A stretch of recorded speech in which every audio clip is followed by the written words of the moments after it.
तो शास्त्री जी हम देखा जाए ज्योतिष विज्ञान છે કે કળા? કુંડળી છે ને એ જ્ઞાનનો દરિયો છે. તમને પિતા આવડવું છે. જન્મ કુંડલી જ્યારે બંને વર અને કન્યાની મળાવતા હોય તો ક્યારેક 12 કે 13 ગુણ બી મળતા હોય તો શું એમને લગ્ન કરવા જોઈએ? અત્યારના આવા ઘોંઘાટવાળા સમયની અંદર આ બધું જ વિસરાઈ ગયું છે. જેને સંસ્કાર કહી શકાય 16 સંસ્કારની અંદર એ વિવાહ સંસ્કારને ફક્ત અને ફક્ત એક મનોરંજનનું સાધન બનાવી દીધું. હવે 12 ભાવમાં ગ્રહો તો મૂકી દીધા, ગ્રહોની રાશિ મૂકી દીધી. હવે જોવું શું? તમે એટલું ગણિતને જો કુંડળીના પદ્ધતિથી જો તમે ધ્યાનમાં રાખો ને બસ, ઘણા બધા તમારા જે બધા જે સંકલ્પ વિકલ્પો છે ને ત્યાં ટળી જાય. વ્યક્તિ કયો ધર્મ પાળે છે એના ચહેરા પરથી ખબર પડી જાય કે કયા એવા પ્રકારના કામ હશે જેને આખા જગતને એમ કહેવાય છે કે એક કરવાવાળા મહાત્મા ગાંધીજીને ગોળીથી વિધાવવું પડી. પ્રેમ લગ્નની અંદર જેને આપણે લવ મેરેજ કહીએ આજની ભાષાની અંદર, તો એમાં તમને મંગળ સાથે બેઠેલો શુક્ર જોવા મળે. હાલ છે ને એક નીચ ચાલે તો માંગલિક છોકરો હોય તો સામે માંગલિક હોવું જોઈએ અથવા ના માંગલિક હોવું જોઈએ. માંગલિક લગ્નવાળા જે બી પુરુષ હોય કે સ્ત્રી હોય એ બંનેના લગ્ન લેટ થાય છે. તો આના પર શું કેવું છે તમારું? બહારથી તમે આમ કહે કે કેટલા ગુણ મળે, 20 કુંડળી ભેગા લઈને તમે જાઓ, લો આમાંથી કઈ હારી છે, એટલે આ તો કઈ હાડીની દુકાન છે. ચોકડિયા એ અમુક સંપ્રદાયોમાંથી આવ્યા, બરાબર. એ જ્યોતિષ સાથે એને કોઈ લેવા દેવા નથી. ચોકડિયાને સફળ રાજકારણની અંદર જેને આગળ વધવું હોય અથવા તો નેતૃત્વ શક્તિ જેનામાં પાવરફુલ હોય એવા વ્યક્તિઓની કુંડળીની અંદર આ રેખા અહીંથી નીકળીને સીધી શનિના પાર તરફ સીધી જોવા મળે. આપણા શાસ્ત્રમાં એવું લખેલું છે કે જે તમે વિચારશો, જેવું તમે જેની જોડેથી જેવી પ્રકારની એનર્જી લેશો એ તમને મળશે. એમાં તમે શું માનો છો? પછી ઘણા લોકો પાછા એવો પ્રશ્ન પૂછે કે પાણીયારે પિતૃનો દીવો થાય, ભગવાનને પગે નથી લાગી શકતા, મંદિરમાં જઈને ભગવાનના દર્શન નથી કરી શકતા, ત્યારે હાથ પડે ખાલી એટલો જ વિચાર કરવાનો કે એવા કયા મેં ખોટા પાપ કર્યા છે જેના કારણે ભગવાન મારું મોઢું જોવા જ રાજી નથી. હવે મારે એક બીજી તમારી જોડે ચર્ચા કરવી હતી યંત્રને લઈને. આપણે બહુ વખત દેખ્યું શાસ્ત્રમાં યંત્ર, મંત્ર, તંત્ર આ ત્રણેય શબ્દોનો ક્યાંક ને ક્યાંક. તો જો યંત્રને હું સ્પેસિફાય બોલું તો યંત્ર છે ને એના પર છે ને એક ચતુષ્કોણ અથવા તો ક્યાંક ને ક્યાંક ટ્રાયેંગલ હોય છે. એનો મતલબ શું હોય છે? હવે મારે તમારી જોડે વાત બીજી એક કરવી છે શિવ પૂજાને લઈને. તો શિવ પૂજા કરવાથી આપણા કયા ગ્રહને ઇફેક્ટ કરી શકે? બધા ગ્રહ કવર થઈ જાય ખરા શિવ પૂજા કરવાથી જ ખાલી? કે ગ્રહો ક્યાંક તો એવો ભાગ ભજવી જ રહ્યા છે. અત્યારે 2025માં એમ કહેવાતું હતું કે મે મહિનાથી માંડી અને જુલાઈ મહિના સુધી આમ આખી પૃથ્વી ઉપર આમ જાણે હળકતો અગ્નિ હોય ને એવું રહેશે.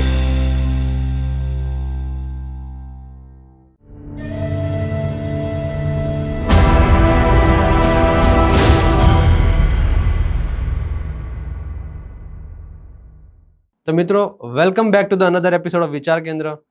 હું હિરન સોની આજે તમારી જોડે એક એવો સબ્જેક્ટ લઈને આવી રહ્યો છું જે તમને હેરાન પણ કરશે અને પ્રભાવિત પણ કરશે. એ છે જ્યોતિષ શાસ્ત્ર. આજે આપણી સાથે છે ખૂબ જ જાણીતા અને વિશ્વાસપાત્ર જ્યોતિષ શાસ્ત્રી શ્રી મહેન્દ્રભાઈ પંડ્યા. એમનો અનુભવની જો વાત કરું તો એમને હજી સુધી 50,000 કરતાં બી વધારે કુંડલી દેખીને એમને માર્ગદર્શન કર્યું છે. 10,000થી બી વધારે બધાના ઘરે જઈને એમનો વાસ્તુને લઈને એમને માર્ગદર્શન આપ્યું છે.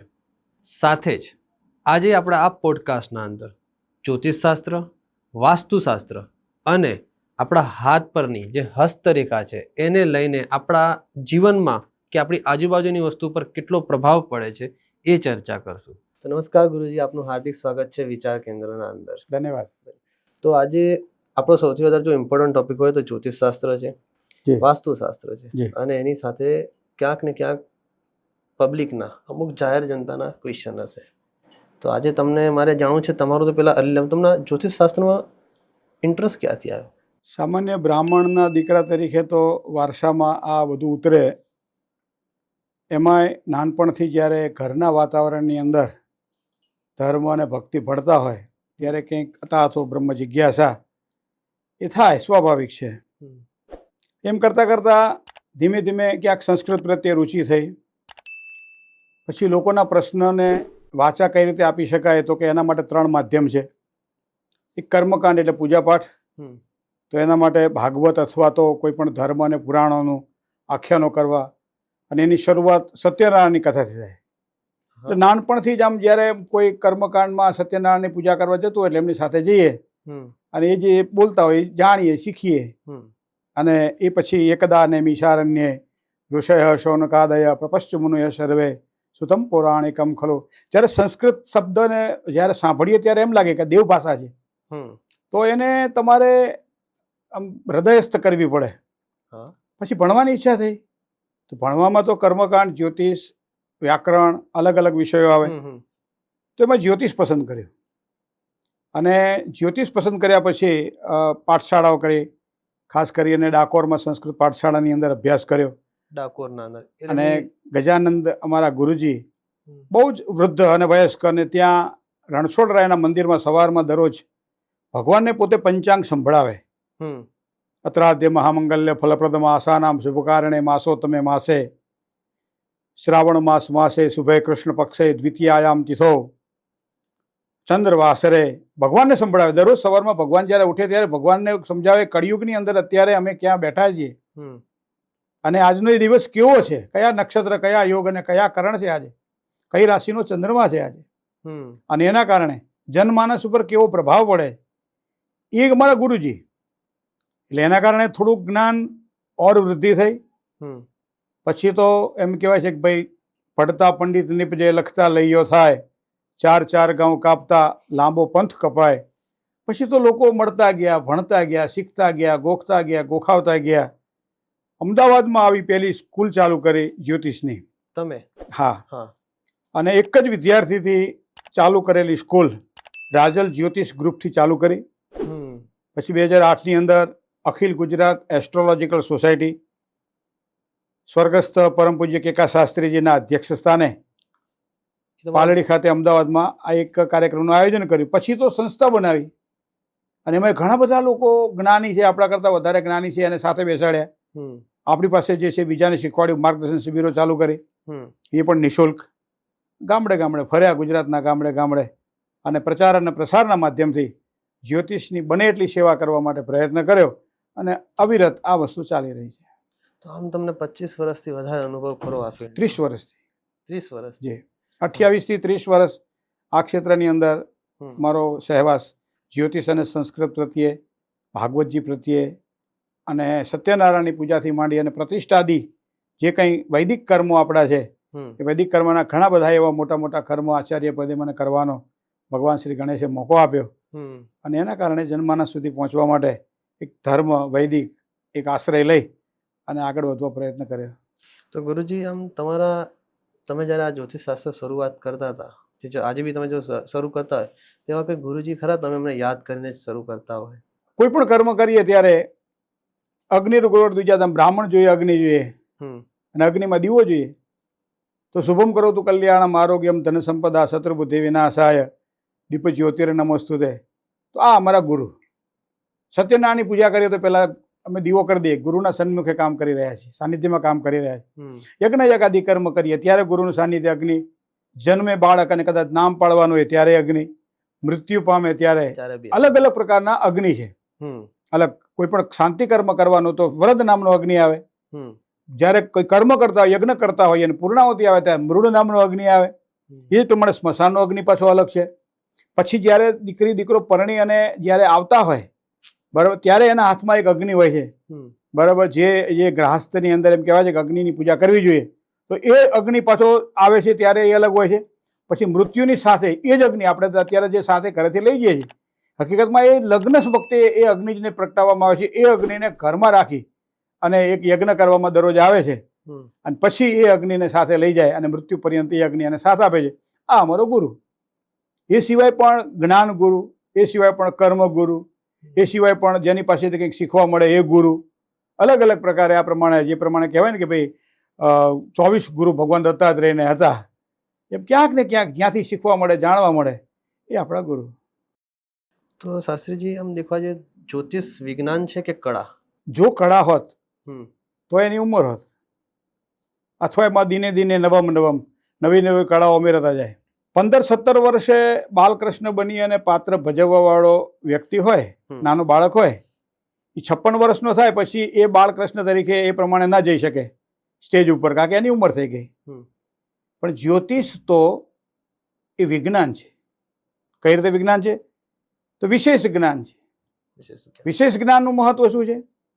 જ્યારે પણ તમને જિજ્ઞાસા થાય છે, જિજ્ઞાસા થાય છે. અને જિજ્ઞાસાના જવાબ તમને ક્યાં મળે? તો એના માટે સ્કંદ, જ્યોતિષની અંદર 3 ભાગ છે. એમાં સંહિતા છે, એમાં હોરા છે અને એમાં સ્કંદ છે. તો જો કળા હોય તો 18 પૂર્વાચાર્યોએ આની અંદર ગ્રંથ લખ્યા. પરાશરજીએ ગ્રંથ લખ્યો, ભૃગુજીએ ગ્રંથ લખ્યો, ગર્ગનો ગ્રંથ છે, અલગ અલગ પ્રકાર જૈમિની સૂત્ર આપણને જોવા મળે છે. 18 પૂર્વાચાર્યોએ ગ્રંથની રચના કરી અને પદ્ધતિસર જ્યોતિષને વિકસાવ્યું. અને જ્યોતિષ આજ સિલેબસની અંદર જ્યારે ભણીએ ત્યારે ક્રમાનુસાર જે પ્રમાણે વિદ્યાર્થીને આપવામાં આવે સ્વાધ્યાય, એ પ્રમાણે સ્વાધ્યાયમાં ઢાળી અને આજ પણ અસંખ્ય વિદ્યાર્થીઓ જ્યોતિષ ભણે છે. મતલબ કળા એ બોલવાની વસ્તુ. તમારે શું સમજાવવું છે, કઈ રીતે સમજાવવું છે. સામેનો વ્યક્તિ તમારી પાસે જ્યારે આવે છે ત્યારે શેના માટે આવે છે? જાણવા માટે આવે છે. અથવા દુઃખી હોય તો આવે છે.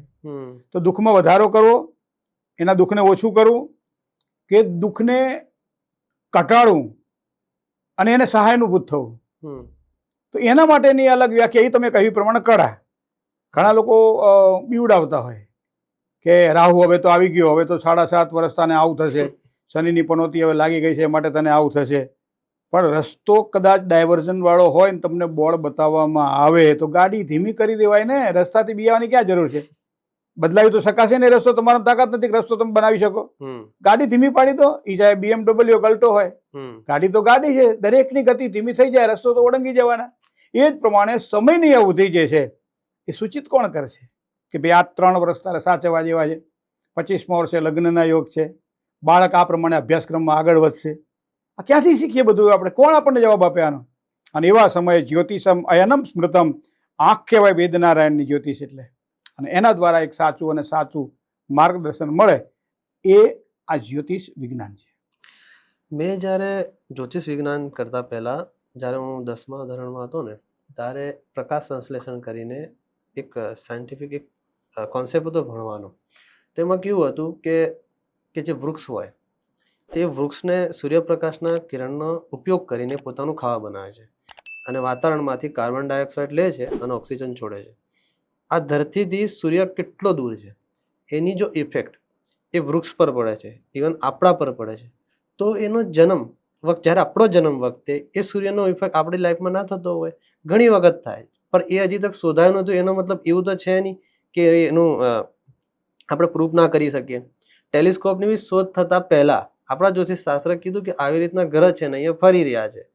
જ્યારે આ તો કહ્યું કે તમને નોલેજ નથી એટલે તમે બોલવાના, આ વાત તો છે. એટલે મને લાગે છે કે આ ક્યાંક ને ક્યાંક વિજ્ઞાનને જોડાતું છે, પરંતુ વેસ્ટર્નના જે કે સોસાયટી લોકો હજી સાબિત નથી કરી રહ્યા. એટલે આપણાને પછી એવું કે ના ના, આ લોકો તો હવામાં વાતો કરી રહ્યા છે. આમાં તમારું શું કહેવું? બહુ સરસ વાત છે તમારી, કારણ કે દરેક વ્યક્તિને આ વાત સ્પર્શે છે. તમે ક્યાંથી એને ઉપાડો છો? બરાબર. તમે એમ કહો કે ભાઈ સૂર્યનો પ્રકાશ એ વનસ્પતિ ઉપર પડે અને વનસ્પતિ ખીલી ઉઠે. રાત્રિ દરમિયાન ઓક્સિજન ઓછો મળે, દિવસ દરમિયાન ઓક્સિજનનું પ્રાધાન્ય વધારે હોય.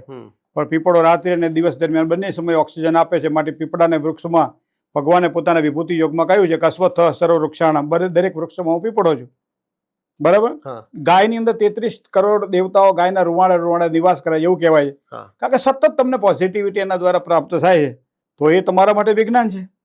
હવે હું તમને એક જ વસ્તુ કહું, નાનપણમાં તમે આ પ્રયોગ કર્યો હશે કે એક નાનકડો બિલોરીનો કાચ હોય અને સૂર્યના સામે એને તમે ધરી દો અને એની ટીલડી તમે નીચેના કાગળ ઉપર પાડો, તો કાગળ બળી જતો તો કે નતો બળી જતો? હજારો કિલોમીટર રહેલો સૂર્ય એક માધ્યમ એવું છે કે જેના દ્વારા નીચે કાગળ બાળી શકે છે, બાકી ન બાળી શકે ને. તો આ વિજ્ઞાન છે. તમે જેને જાણતા નથી એના માટે તમને બોલવાનો અધિકાર નથી, અને નથી જાણતા અને બોલે તો એના માટે તો કોઈ બીજો વિકલ્પ નથી. કારણ કે દલીલ જેને કરવાની હોય કરી શકે, પણ મનનો કારક ગ્રહ ચંદ્રમા અને આત્માનો કારક ગ્રહ સૂર્ય કુંડળીમાં જ્યાં પડ્યા હોય ત્યાં કેવા પરિણામો આપે છે એ તમને બતાવું. સૂર્યની વાત જે આપણે કરી તે જન્મ કુંડળીના આધાર તમે જુઓ કે સવારમાં 6 થી 8માં જન્મ હોય ત્યારે સૂર્ય દેહ ભાવમાં જ હોય. રાત્રિ દરમિયાન 12 થી 2માં જન્મ હોય ત્યારે સૂર્ય 4થા ભાવમાં જ હોય. સાયંકાળે જ્યારે જન્મ હોય ત્યારે સૂર્ય એનો 7મા ભાવમાં જ હોય. અને ખરા બપોરે મધ્યાહન કાળે જ્યારે જન્મ હોય ત્યારે સૂર્ય એનો 10મા ભાવમાં જ હોય. આ પ્રમાણે 12 ભાવને વહેંચી લો, 24 કલાકને ગણી લો. તમારી કુંડળીની અંદર સૂર્યના આધારે તમે જાણી શકીશો. ખાલી ખોખા કુંડળી તમે લઈ લો અને ખોખા કુંડળીના આધારે તમે જાણી શકીશો કે આ સૂર્ય તમારો આ સ્થાનમાં છે, મતલબ તમારો જન્મ આટલા વાગ્યાથી આટલા વાગ્યા સુધી થયો હશે. સૂર્યનો આટલો તો આપણી સાથે સીધો સંબંધ છે. બીજી વાત રહી ચંદ્રની. તમે નક્ષત્રના આધારે જે રાશિ મેળ કરતા હો ત્યારે એમ કહેવાય છે કે ભાઈ એને દરેક નક્ષત્રના એક અંશ છે. 3.20 કળાની આખી પદ્ધતિ બતાવવામાં આવેલી છે. 360 અંશના આકાશને ગણતરી રાખીને વિષુવવૃત્તના ભ્રમણ માર્ગની સૂર્યના. તો આ તમારી રાશિ છે. કઈ રાશિ છે કે તમારી વૃષભ રાશિ છે. હવે એ સમય દરમિયાન વૃષભ રાશિની અંદર ચંદ્ર છે, વૃષભ રાશિની અંદર સૂર્ય છે, લગ્નમાં બેઠેલા, મતલબ તમારો જન્મ અમાસનો થયેલો છે. તો તિથિ નક્કી થઈ ગઈ કે 8મનો જન્મ છે, 7મનો જન્મ છે, 14નો જન્મ છે, 13નો જન્મ છે. ચંદ્રના આવા સીધા સંબંધો આપણને જ્યોતિષની અંદર સૂર્ય સાથે જોવા મળે છે. તમે આ રાશિની વાત ચાલુ કરી તો એની સાથે કે આપણી એક જનતા છે જેમની બેઝિક અન્ડરસ્ટેન્ડિંગ માટે જેમને મારે સમજાવવું છે કે 12 રાશિ, 27 નક્ષત્ર, 9 ગ્રહ જે એક્ઝિટ કરે છે આપણે. જેવી રીતે તમને એક સિમ્પલ, હું જ્યાં સુધી સમજુ છું કે બાળકનું જન્મ થાય છે તો એ સમયે એ ધારો કે એક પૃથ્વીના એક પર્ટિક્યુલર તમે જ્યારે કુંડલી બી માગતા હોય ને, લેટિટ્યુડ ને લોન્જિટ્યુડ, અક્ષાંશ અને રેખાંશ નાખવામાં આવે તો ત્યાં એ વ્યક્તિ જ્યારે જન્મ થાય છે તો હું જ્યારે નાનો હતો ને ત્યારે એક હનુમાનજીનું આપણે કાર્ટૂન દેખતા હતા કે બધા સૂર્ય આવે એ અલગ આશીર્વાદ આલે, શનિ હોય તે અલગ આશીર્વાદ આલે. તો શું એવું માનવામાં આવે કે બાળકનું જ્યારે જન્મ થતું હોય તો એ જે ગ્રહમાં જે પરિક્રમા કરતો હોય એ વખતે એમને અલગ અલગ આશીર્વાદ પ્રમાણે એ કુંડલી પર ઇફેક્ટ થતી હશે. આશીષો ભવ સર્વદા. તમે જ્યારે નક્ષત્રની વાત કરતા હોય ત્યારે પર્ટિક્યુલર એક નક્ષત્રમાં તમારો જન્મ હોય છે. ખાલી નક્ષત્ર જ નહીં, નક્ષત્રના ચરણ હોય છે. એક નક્ષત્રના 4 ચરણ હોય છે. એટલે એ પ્રમાણે 27 નક્ષત્ર છે તો 4 ચરણ ગુણો. આપણે કહીએ 108 મણકાની માળા, 108 વખત જાપ કરવા આપણે કહીએ ને, તો એ 108 જે નક્ષત્ર જે છે એ નક્ષત્રના તમે ગણો ચરણ, એકના 4 ચરણ ગણો તો 108 થાય. બરાબર. હવે તમે જ્યારે તમારો જન્મ થાય એ સમયે રાશિ ઉપર નામ પાડવામાં આવે, પછી એ નામકરણ સંસ્કાર કહેવાય. આપણા જે 16 સંસ્કાર છે એમાં એક સંસ્કાર નામકરણ સંસ્કાર.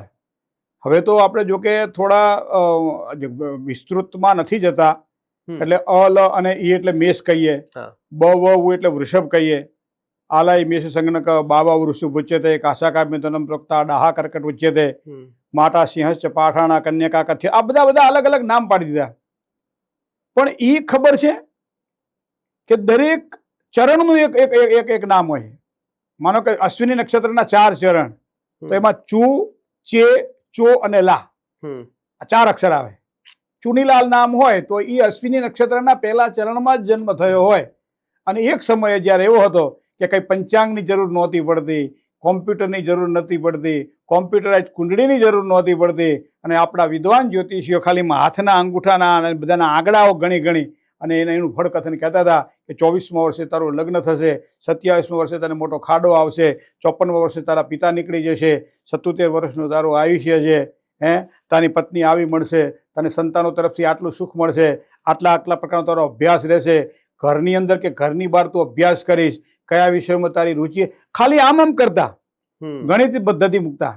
તો વિચાર કરો કે આ આંગળાના આ જે વેઢા આપણે ગણીએ છીએ 12 વેઢા, એ 12 વેઢાની અંદર રાશિ ગણે. રાશિની અંદર 3 આવે તો 2.5 નક્ષત્ર ગણે, અને ચુ નામ છે તો ચુનીલાલ છે તો એ અશ્વિની નક્ષત્રનું પહેલું ચરણ થાય. તો પહેલા ચરણની અંદર એને કેવા પ્રકારના ફળ મળે અને એના આધારે પોતે કહી શકે કે ભાઈ તને આ રીતનું થશે. તો આ સીધો સંબંધ નક્ષત્ર સાથેનો આપણને જોવા મળે છે. તમે આટલું તો સારું સમજાય, પણ મારે તમારી જોડે સમજવું છે કે આપણે જ્યારે કુંડલી બનાવીએ છીએ તે કુંડલીમાં 12 ખાના હોય છે. તે 12 ખાનાનો મતલબ મને જ્યાં સુધી ખબર છે કે 12 રાશિ કહી શકીએ, અને એ 12 રાશિના અંદર આપણે 9 ગ્રહનું એક પ્લેસમેન્ટ હોય જ્યારે જન્મ વખતે જે નક્ષત્ર કે જે ખૂણે હોય એ રીતે. તો તમે એ સમજાવશો કે 12 ખૂણાનું કઈ રીતે હોય શકે? જેવી રીતે અહીંયા છે કે આ પહેલું ગ્રહ, બીજું ગ્રહ છે, એ તમે સમજાવશો? જે ઉપર ખાનાની અંદર લખવામાં આવે 1નો આંક લખેલો છે, હકીકતમાં એ પહેલું ખાનું થયું, પણ એ ખાનું એ આપણે આપણી ભાષામાં કહીએ, જ્યોતિષમાં એને ભાવ કે ભાવ પ્રથમ ભાવ, દ્વિતીય ભાવ, તૃતીય ભાવ, ચતુર્થ ભાવ, પંચમ ભાવ, બધા ભાવ આવે, 12 ભાવ આવે. બારે ભાવની અંદર પ્રથમ જે આવે છે એનું ગણિત આવે આખું, જેને જન્મ લગ્ન સિદ્ધ કરવું એવું કે. તમે સામાન્ય રીતે હું તમને કહું કે અલ્હાબાદમાં 82-30 એના ઉપર આ આપણું વિષુવવૃત્તનું ચાલે છે. આપણું જે પંચાંગ આવે છે એ ગ્રીનિચથી આવે છે, એટલે લંડનથી આવે. લંડનથી એના અક્ષાંશ તૈયાર થાય. આખા વિશ્વની અંદર ટાઈમ ટેબલ જે છે એ ગ્રીનિચથી તૈયાર થાય. હવે એટલે આપણા પંચાંગો સવારમાં 5.5 કલાકના આવે, 5 કલાક ને 30 મિનિટના, કારણ કે આપણે 5.5 કલાક લેટ છીએ ત્યાંથી. એટલે પંચાંગ આવી ગયું. હવે તમારો અમદાવાદમાં જન્મ છે, તો અમદાવાદની અંદર અમદાવાદના અક્ષાંશ કેટલા, અમદાવાદના રેખાંશ કેટલા? તો 39.32 એના રેખાંશ છે. એના પરથી તફાવત કરવામાં આવે, રેખાંતર કરવામાં આવે, પછી જે નીકળે એ અમદાવાદનો સ્થાનિક જન્મ સમય કહેવાય. સામાન્ય રીતે 7 વાગ્યા તો એ અલ્હાબાદનો સમય છે, જેને આપણે સ્ટાન્ડર્ડ ટાઈમ કહીએ. પણ સ્થાનિક જન્મ સમય, તમે તો અમદાવાદમાં જન્મ્યા છો અને અલ્હાબાદથી અમદાવાદ તો કેટલું બધું દૂર છે. તો પછી તમારે કુંડલી કેવી રીતે જોવી? તો એના માટે તમારે જન્મના સમયને, સ્ટાન્ડર્ડ ટાઈમને સ્થાનિક જન્મ સમયમાં નાખવો પડે. સ્થાનિક જન્મ સમયમાં નાખ્યો પછી એનું આખું ગણિત થયું, બરાબર? આખું એક એના સાથેનું ગણિત છે, અને એના આધારે એક જન્મ લગ્ન બને. અને જન્મ લગ્ન એટલે પહેલું સ્થાન. હવે જન્મ લગ્ન એટલે સ્થાન પહેલું, રાશિ કોઈ પણ હોઈ શકે. એમાં તમે મેષ રાશિ 1નો આંક હોવો જરૂરી નથી. 5નો પણ હોઈ શકે, 7નો પણ હોઈ શકે, 9નો પણ હોઈ શકે, 3નો પણ હોઈ શકે, 11નો પણ હોઈ શકે. તો એ શું છે? તો જન્મના સમયે તમારો જન્મ જ્યારે થયો ત્યારે ઈ ઉપર જે હોય, માનો કે 3નો આંક તમે લખ્યો છે, તો મિથુન લગ્નમાં તમારો જન્મ થયો છે. તુલા હોય તો તુલા લગ્નમાં તમારો જન્મ થયો છે. હવે એ આધારે 12 ભાવ તૈયાર થાય. તુલા એટલે 7મી રાશિ થઈ. તો 7નો અંક એ જન્મ લગ્નના પહેલા ભાગમાં મૂકવામાં આવે, અને ત્યારબાદ ક્લોકવાઇઝ, આપણે આમ ક્લોક ગણીએ ને, ક્લોકવાઇઝ, તો આ એન્ટી ક્લોકવાઇઝ આવે. જ્યાં પહેલો આવે પછી આગળ આવે પછી નીચે આવે. એટલે 7નો અંક તમે મૂક્યો તો 7, 8, 9, 10, 11, 12, 12 પૂરું થયું. પછી 1, 2, 3, 4, 5 એ પ્રમાણે તમે ક્રમશઃ એના આંક મૂકતા જાઓ. એટલે કુંડળી તૈયાર થઈ ગઈ તમારી, બરાબર? હવે શું થયું? ખાલી જન્મની જે કહેવાય ને કે એ રાશિ તૈયાર થઈ. 7મા સ્થાનમાં માનો તુલા લગ્ન હોય તો તુલા, વૃશ્ચિક, ધન, મકર, કુંભ, મીન અને મેષ. તો મેષનો આંક પહેલો આવે એ 7મા સ્થાનમાં આવ્યો. તો આપણે શું કહીએ? 7મા સ્થાનની અંદર મેષ રાશિ છે, બરાબર? તો આ ગણિત તમારું ક્લિયર થઈ ગયું જન્માક્ષરને જોવા માટેનું. હવે અંદર ગ્રહો, દરેકના ગ્રહો આવે ને, તો એ સમયે આકાશમાં પરિભ્રમણ કરતા ગ્રહો, કયા રાશિમાં કયો ગ્રહ છે એ પંચાંગ આપણને બતાવે. પંચાંગના આધારે માનો તુલા રાશિમાં આ ગ્રહ છે, મકર રાશિમાં આ ગ્રહ છે, મેષ રાશિમાં આ ગ્રહ છે, તો ગ્રહો મૂકી દીધા. ચલો, તૈયાર થઈ ગયું. હવે 12 ભાવમાં ગ્રહો તો મૂકી દીધા, ગ્રહોની રાશિઓ મૂકી દીધી. હવે જોવું શું? આ તો તમને કોઈ કીધું કે ભાઈ આમ બહાર નીકળ્યા અને હાથની અંદર તમારી પાસે ડોક્ટરે બતાવેલું અને એ પ્રમાણે તમારી પાસે એક રિપોર્ટ છે, બરાબર? રિપોર્ટ છે. રિપોર્ટના આધારે પછી તમને એક્સરે પાડ્યો, એક્સરે બતાવી દીધો. એક્સરે બતાવી દીધા પછી સામાન્ય રીતે આમ ખોલીને જે જોવાવાળો વ્યક્તિ તરત કહી દેશે કે ભાઈ આ સફેદ જે છે એ સારું, ખરાબ છે, અને કાળું બ્લેક એ સારું, એવું કે ને. પણ પેલો એનાથી ઊંધું કહેશે. કોણ? જેને ખબર નથી. એટલે આમ એક્સરે જોઈને કહે કાળું બધું તારું હળી ગયું છે, આ હૃદય તારું હાવ કચરો છે, પણ કે આ તો પગના હાથાનો છે મારો રિપોર્ટ. ખબર નથી એને. એ જ રીતે પહેલો ભાવ જોવાનો હોય ત્યારે સ્વાસ્થ્ય, પહેલો ભાવ જોવાનો હોય ત્યારે આકૃતિ, પહેલો ભાવ જોવાનો તમારી કેટલી ઊંચાઈ રહેશે. આપણે કે ડીએનએ પ્રમાણે માતા પિતાની હાઈટ હોય એટલી સંતાનોની હાઈટ થાય એવું જરૂરી નથી. બચ્ચનની, હરિવંશરાયની તમે જોઈ લો, જયા પ્રદાની તમે જોઈ લો, અને અભિષેકની તમે જોઈ લો. તો જો ડીએનએ પ્રમાણે જો મેચ થતું હોય તમારું જીનેટિકલ, તો આ પ્રમાણે ક્યાંથી ઊંચે ના. જે સમયે તમારો જન્મ થયો છે, અમે કહીએ કર્ક લગ્ન વાળા જાતકો, જો મધ્ય લગ્ન હોય તો એની હાઈટ 4, 9 થી 5, 2 ની જ હોય. પછી ના હોય તો કુંડળી ખોટી. તમે છાતી ઠોકીને કહી શકો તમારી પાસે ગણિત સાચું હોય તો, બરાબર છે? કે તમારું મિથુન લગ્ન છે, 5, 7, 5, 9 ની તમારી હાઈટ હશે, ક્યારેક 6, 1 ની પણ હોઈ શકે. ધન લગ્ન હોય તો સૌથી ઊંચા ધન લગ્ન વાળા જોવા મળે તમને. તો આ જે છે એ 2 ભાવથી જોવાય. હવે તમે આગળ જાઓ તો જન્મ્યા પછી શું આવે? પેલું તો પરિવાર આવે, ધન આવે, સંપત્તિ આવે, તમારી વાણી આવે, તો એના માટે કુંડલીમાં બીજું સ્થાન જોવું પડે. પછી પરાક્રમ, ભાઈ ભાંડવો, તો એના માટે ત્રીજું સ્થાન જોવું પડે. માતા, જમીન, મકાન, મિલકત આ બધું જોવું હોય, હૃદય સ્થાન જેને કહી શકાય, તો ચોથા ભાવમાં તમારે જવું પડે. સંતાનની સાથે સાથે વિદ્યા, પૂર્વ જન્મના સંચિત કર્મ અને તમારી પાસે કયું જ્ઞાન હશે, અભ્યાસ શેમાં કરશો તમે, એ પાંચમું સ્થાન જોવું પડે. તમારા રોગ કેટલા શરીરમાં ક્યારે કઈ અસર કરશે, કયા રોગ ક્યારે એક્ટિવ થશે, અને એના કારણે સામાન્ય રીતે તાવથી માંડી અને કેન્સર સુધીના રોગો ક્યારે ક્યારે કેવી રીતના બનશે, નક્ષત્રના બળને કાળચક્રના વિભાજનથી વહેંચી લ્યો. અને આયુર્વેદાધ્યાય આખું પરાશર ઋષિએ બનાવેલું આ હોરાશાસ્ત્ર છે. મેં લખ્યું છે કે આયુર્વેદાધ્યાયની અંદર કે આ માણસ 14 વર્ષ જીવશે, આ 28 વર્ષ જીવશે, આ 35 વર્ષ જીવશે, આ 42 જીવશે, આ આયુષ્ય પૂરું કરશે, અથવા કયા પ્રકારના રોગથી મરશે. તો છઠ્ઠું સ્થાન છે રોગનું. સાથે સાથે શત્રુનું સ્થાન પણ છે. કારણ કે અડધો માણસ શત્રુ મારી નાખે, જીવ તો જીવ હોય પણ શત્રુ મારી નાખે, એને જીવવા ના દે, એટલે શત્રુભાવ છે. હવે તમે આગળ જાઓ એટલે તમે જ્યાં બેઠા છો ત્યાંથી હાથમો ભાવ, લગ્નથી જે સામે છે, આપણી ભાષામાં કઈ ઓપોઝિશન, ઓપોઝિશનમાં જીવન સાથી જોઈએ. ઓપોઝિશનમાં જીવન સાથી જોઈએ. શું કામ કે બંનેના રહેણી કેણી અલગ, બંનેની જીવન શૈલી અલગ, બંનેની પદ્ધતિ કામ કરવાની અલગ, બંનેના માતા પિતા અલગ, બંનેની બુદ્ધિ અલગ, બરાબર. અને છતાંય આપણા ઋષિઓ કે ધન્યો ગ્રહસ્થાશ્રમ, ગ્રહસ્થાશ્રમ જેવું કોઈ ધન્ય નથી. કારણ કે રેલવેના પાટા જેવી વાત છે. ચાલે હાથે પણ ભેગા ના થાય.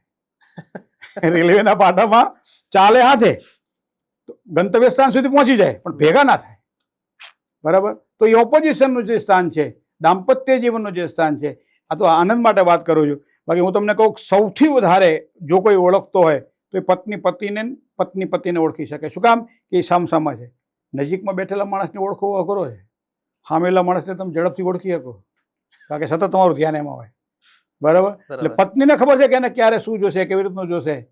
અને ઘણી વખત આ નથી કહેતા કે ભાઈ મારો ઘડિયાળ લાવો ને મારો બેલ્ટ લાવો ને, આ બધું પતિ હંમેશા કહેતો હોય ને, એ ભૂલી જાય એટલા માટે નથી કહેતો, પણ એને ગમે છે આ રીતની સેવા સ્વીકારવી.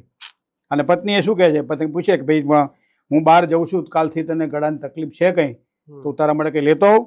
તો કે હા, મેં એક જ્વેલરના ત્યાં 1.5 તોલાનો હાર જોયો છે, લેતા આવજો. પેલો શરદીની વાત કરીને પેલો હારની વાત કરે કે એનો જીવ ત્યાં છે.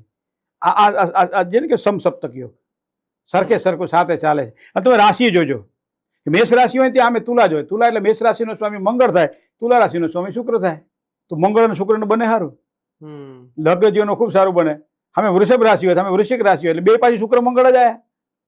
તમે એટલું ગણિતને જો કુંડળીના પદ્ધતિથી જો તમે ધ્યાનમાં રાખો ને બોસ, ઘણા બધા તમારા જે બધા જે સંકલ્પ વિકલ્પો છે ને ત્યાં ટળી જાય. કારણ કે હું તમે જો એવું ઈચ્છીએ કે આ ફક્ત ગોળ ફેરવવાથી પરિણામ સારા મળશે, આને હાથમાં રાખવાથી પરિણામ સારા મળશે, એ આત્મવિશ્વાસ માટે બરોબર છે, બરોબર છે. કારણ કે આપણું જે કીટ ભ્રમર ન્યાય છે જ્યોતિષની અંદર કે જે માણસ જેવું વિચારે એવો થઈ જાય, બરાબર. પણ આ 12 ભાવ છે. 7મા ભાવમાં પતિ પત્ની છે, 7મા ભાવમાં દાંપત્ય સ્થાન છે, 7મા ભાવની અંદર ભાગીદારી છે. તમે કોઈની સાથે ભાગીદારી કરતા હોય, અમે કહી દઈએ કે તને ભાગીદારી નહીં પડે અથવા તને ભાગીદારી પડશે, બરાબર, તો ભાગીદારીનું સ્થાન પણ છે. તો આ બધા સ્થાન આવા 12 સ્થાન છે. 8મું આરોગ્યનું સ્થાન, 9મું સ્થાન ભાગ્ય અને ધર્મનું સ્થાન, 10મું ભાન કર્મ અને આજીવિકાનું સ્થાન, 11મું સ્થાન લાભ સ્થાન અને 12મું સ્થાન છેવટે ખર્ચનું સ્થાન. અને જો સાધકોની ભાષામાં કહીએ તો એ મોક્ષનું સ્થાન. અહીંયા જન્મ્યા, અહીં પૂરું થઈ ગયું, જીવન સત્ર પૂરું. બીજા સત્રમાં જ્યાં જે ભગવાન રાખે ત્યાં બહુ નામ જન્મ નામ જ્યાં જ્યાં નાખે તે જવાનું. આ કુંડલીમાં 12 ભાવ. પણ તમને એક વસ્તુ કહું, આખું જ્યોતિષ જાણ્યા પછી આપણને ખબર પડે કે આ આપણા જીવનના પ્રશ્નોના સમાધાન માટે જ્યોતિષ શાસ્ત્ર નથી. કારણ કે ચંદ્રાર્કો યશ્ય સાક્ષિણઃ, ચંદ્ર અને સૂર્ય જેના સાક્ષી હોય એ જ્યોતિષમાં એવું ખાલી આવે કે મારા છોકરાઓ કેવો પાકશે એવું આવે કે મારા સંસ્કાર હશે મારા છોકરાને આવશે, બરોબર છે. હું જેવું કરીશ, આખો દાડો ટીવી જોયા કરીશ તો મારા છોકરા ટીવી જ જોશે.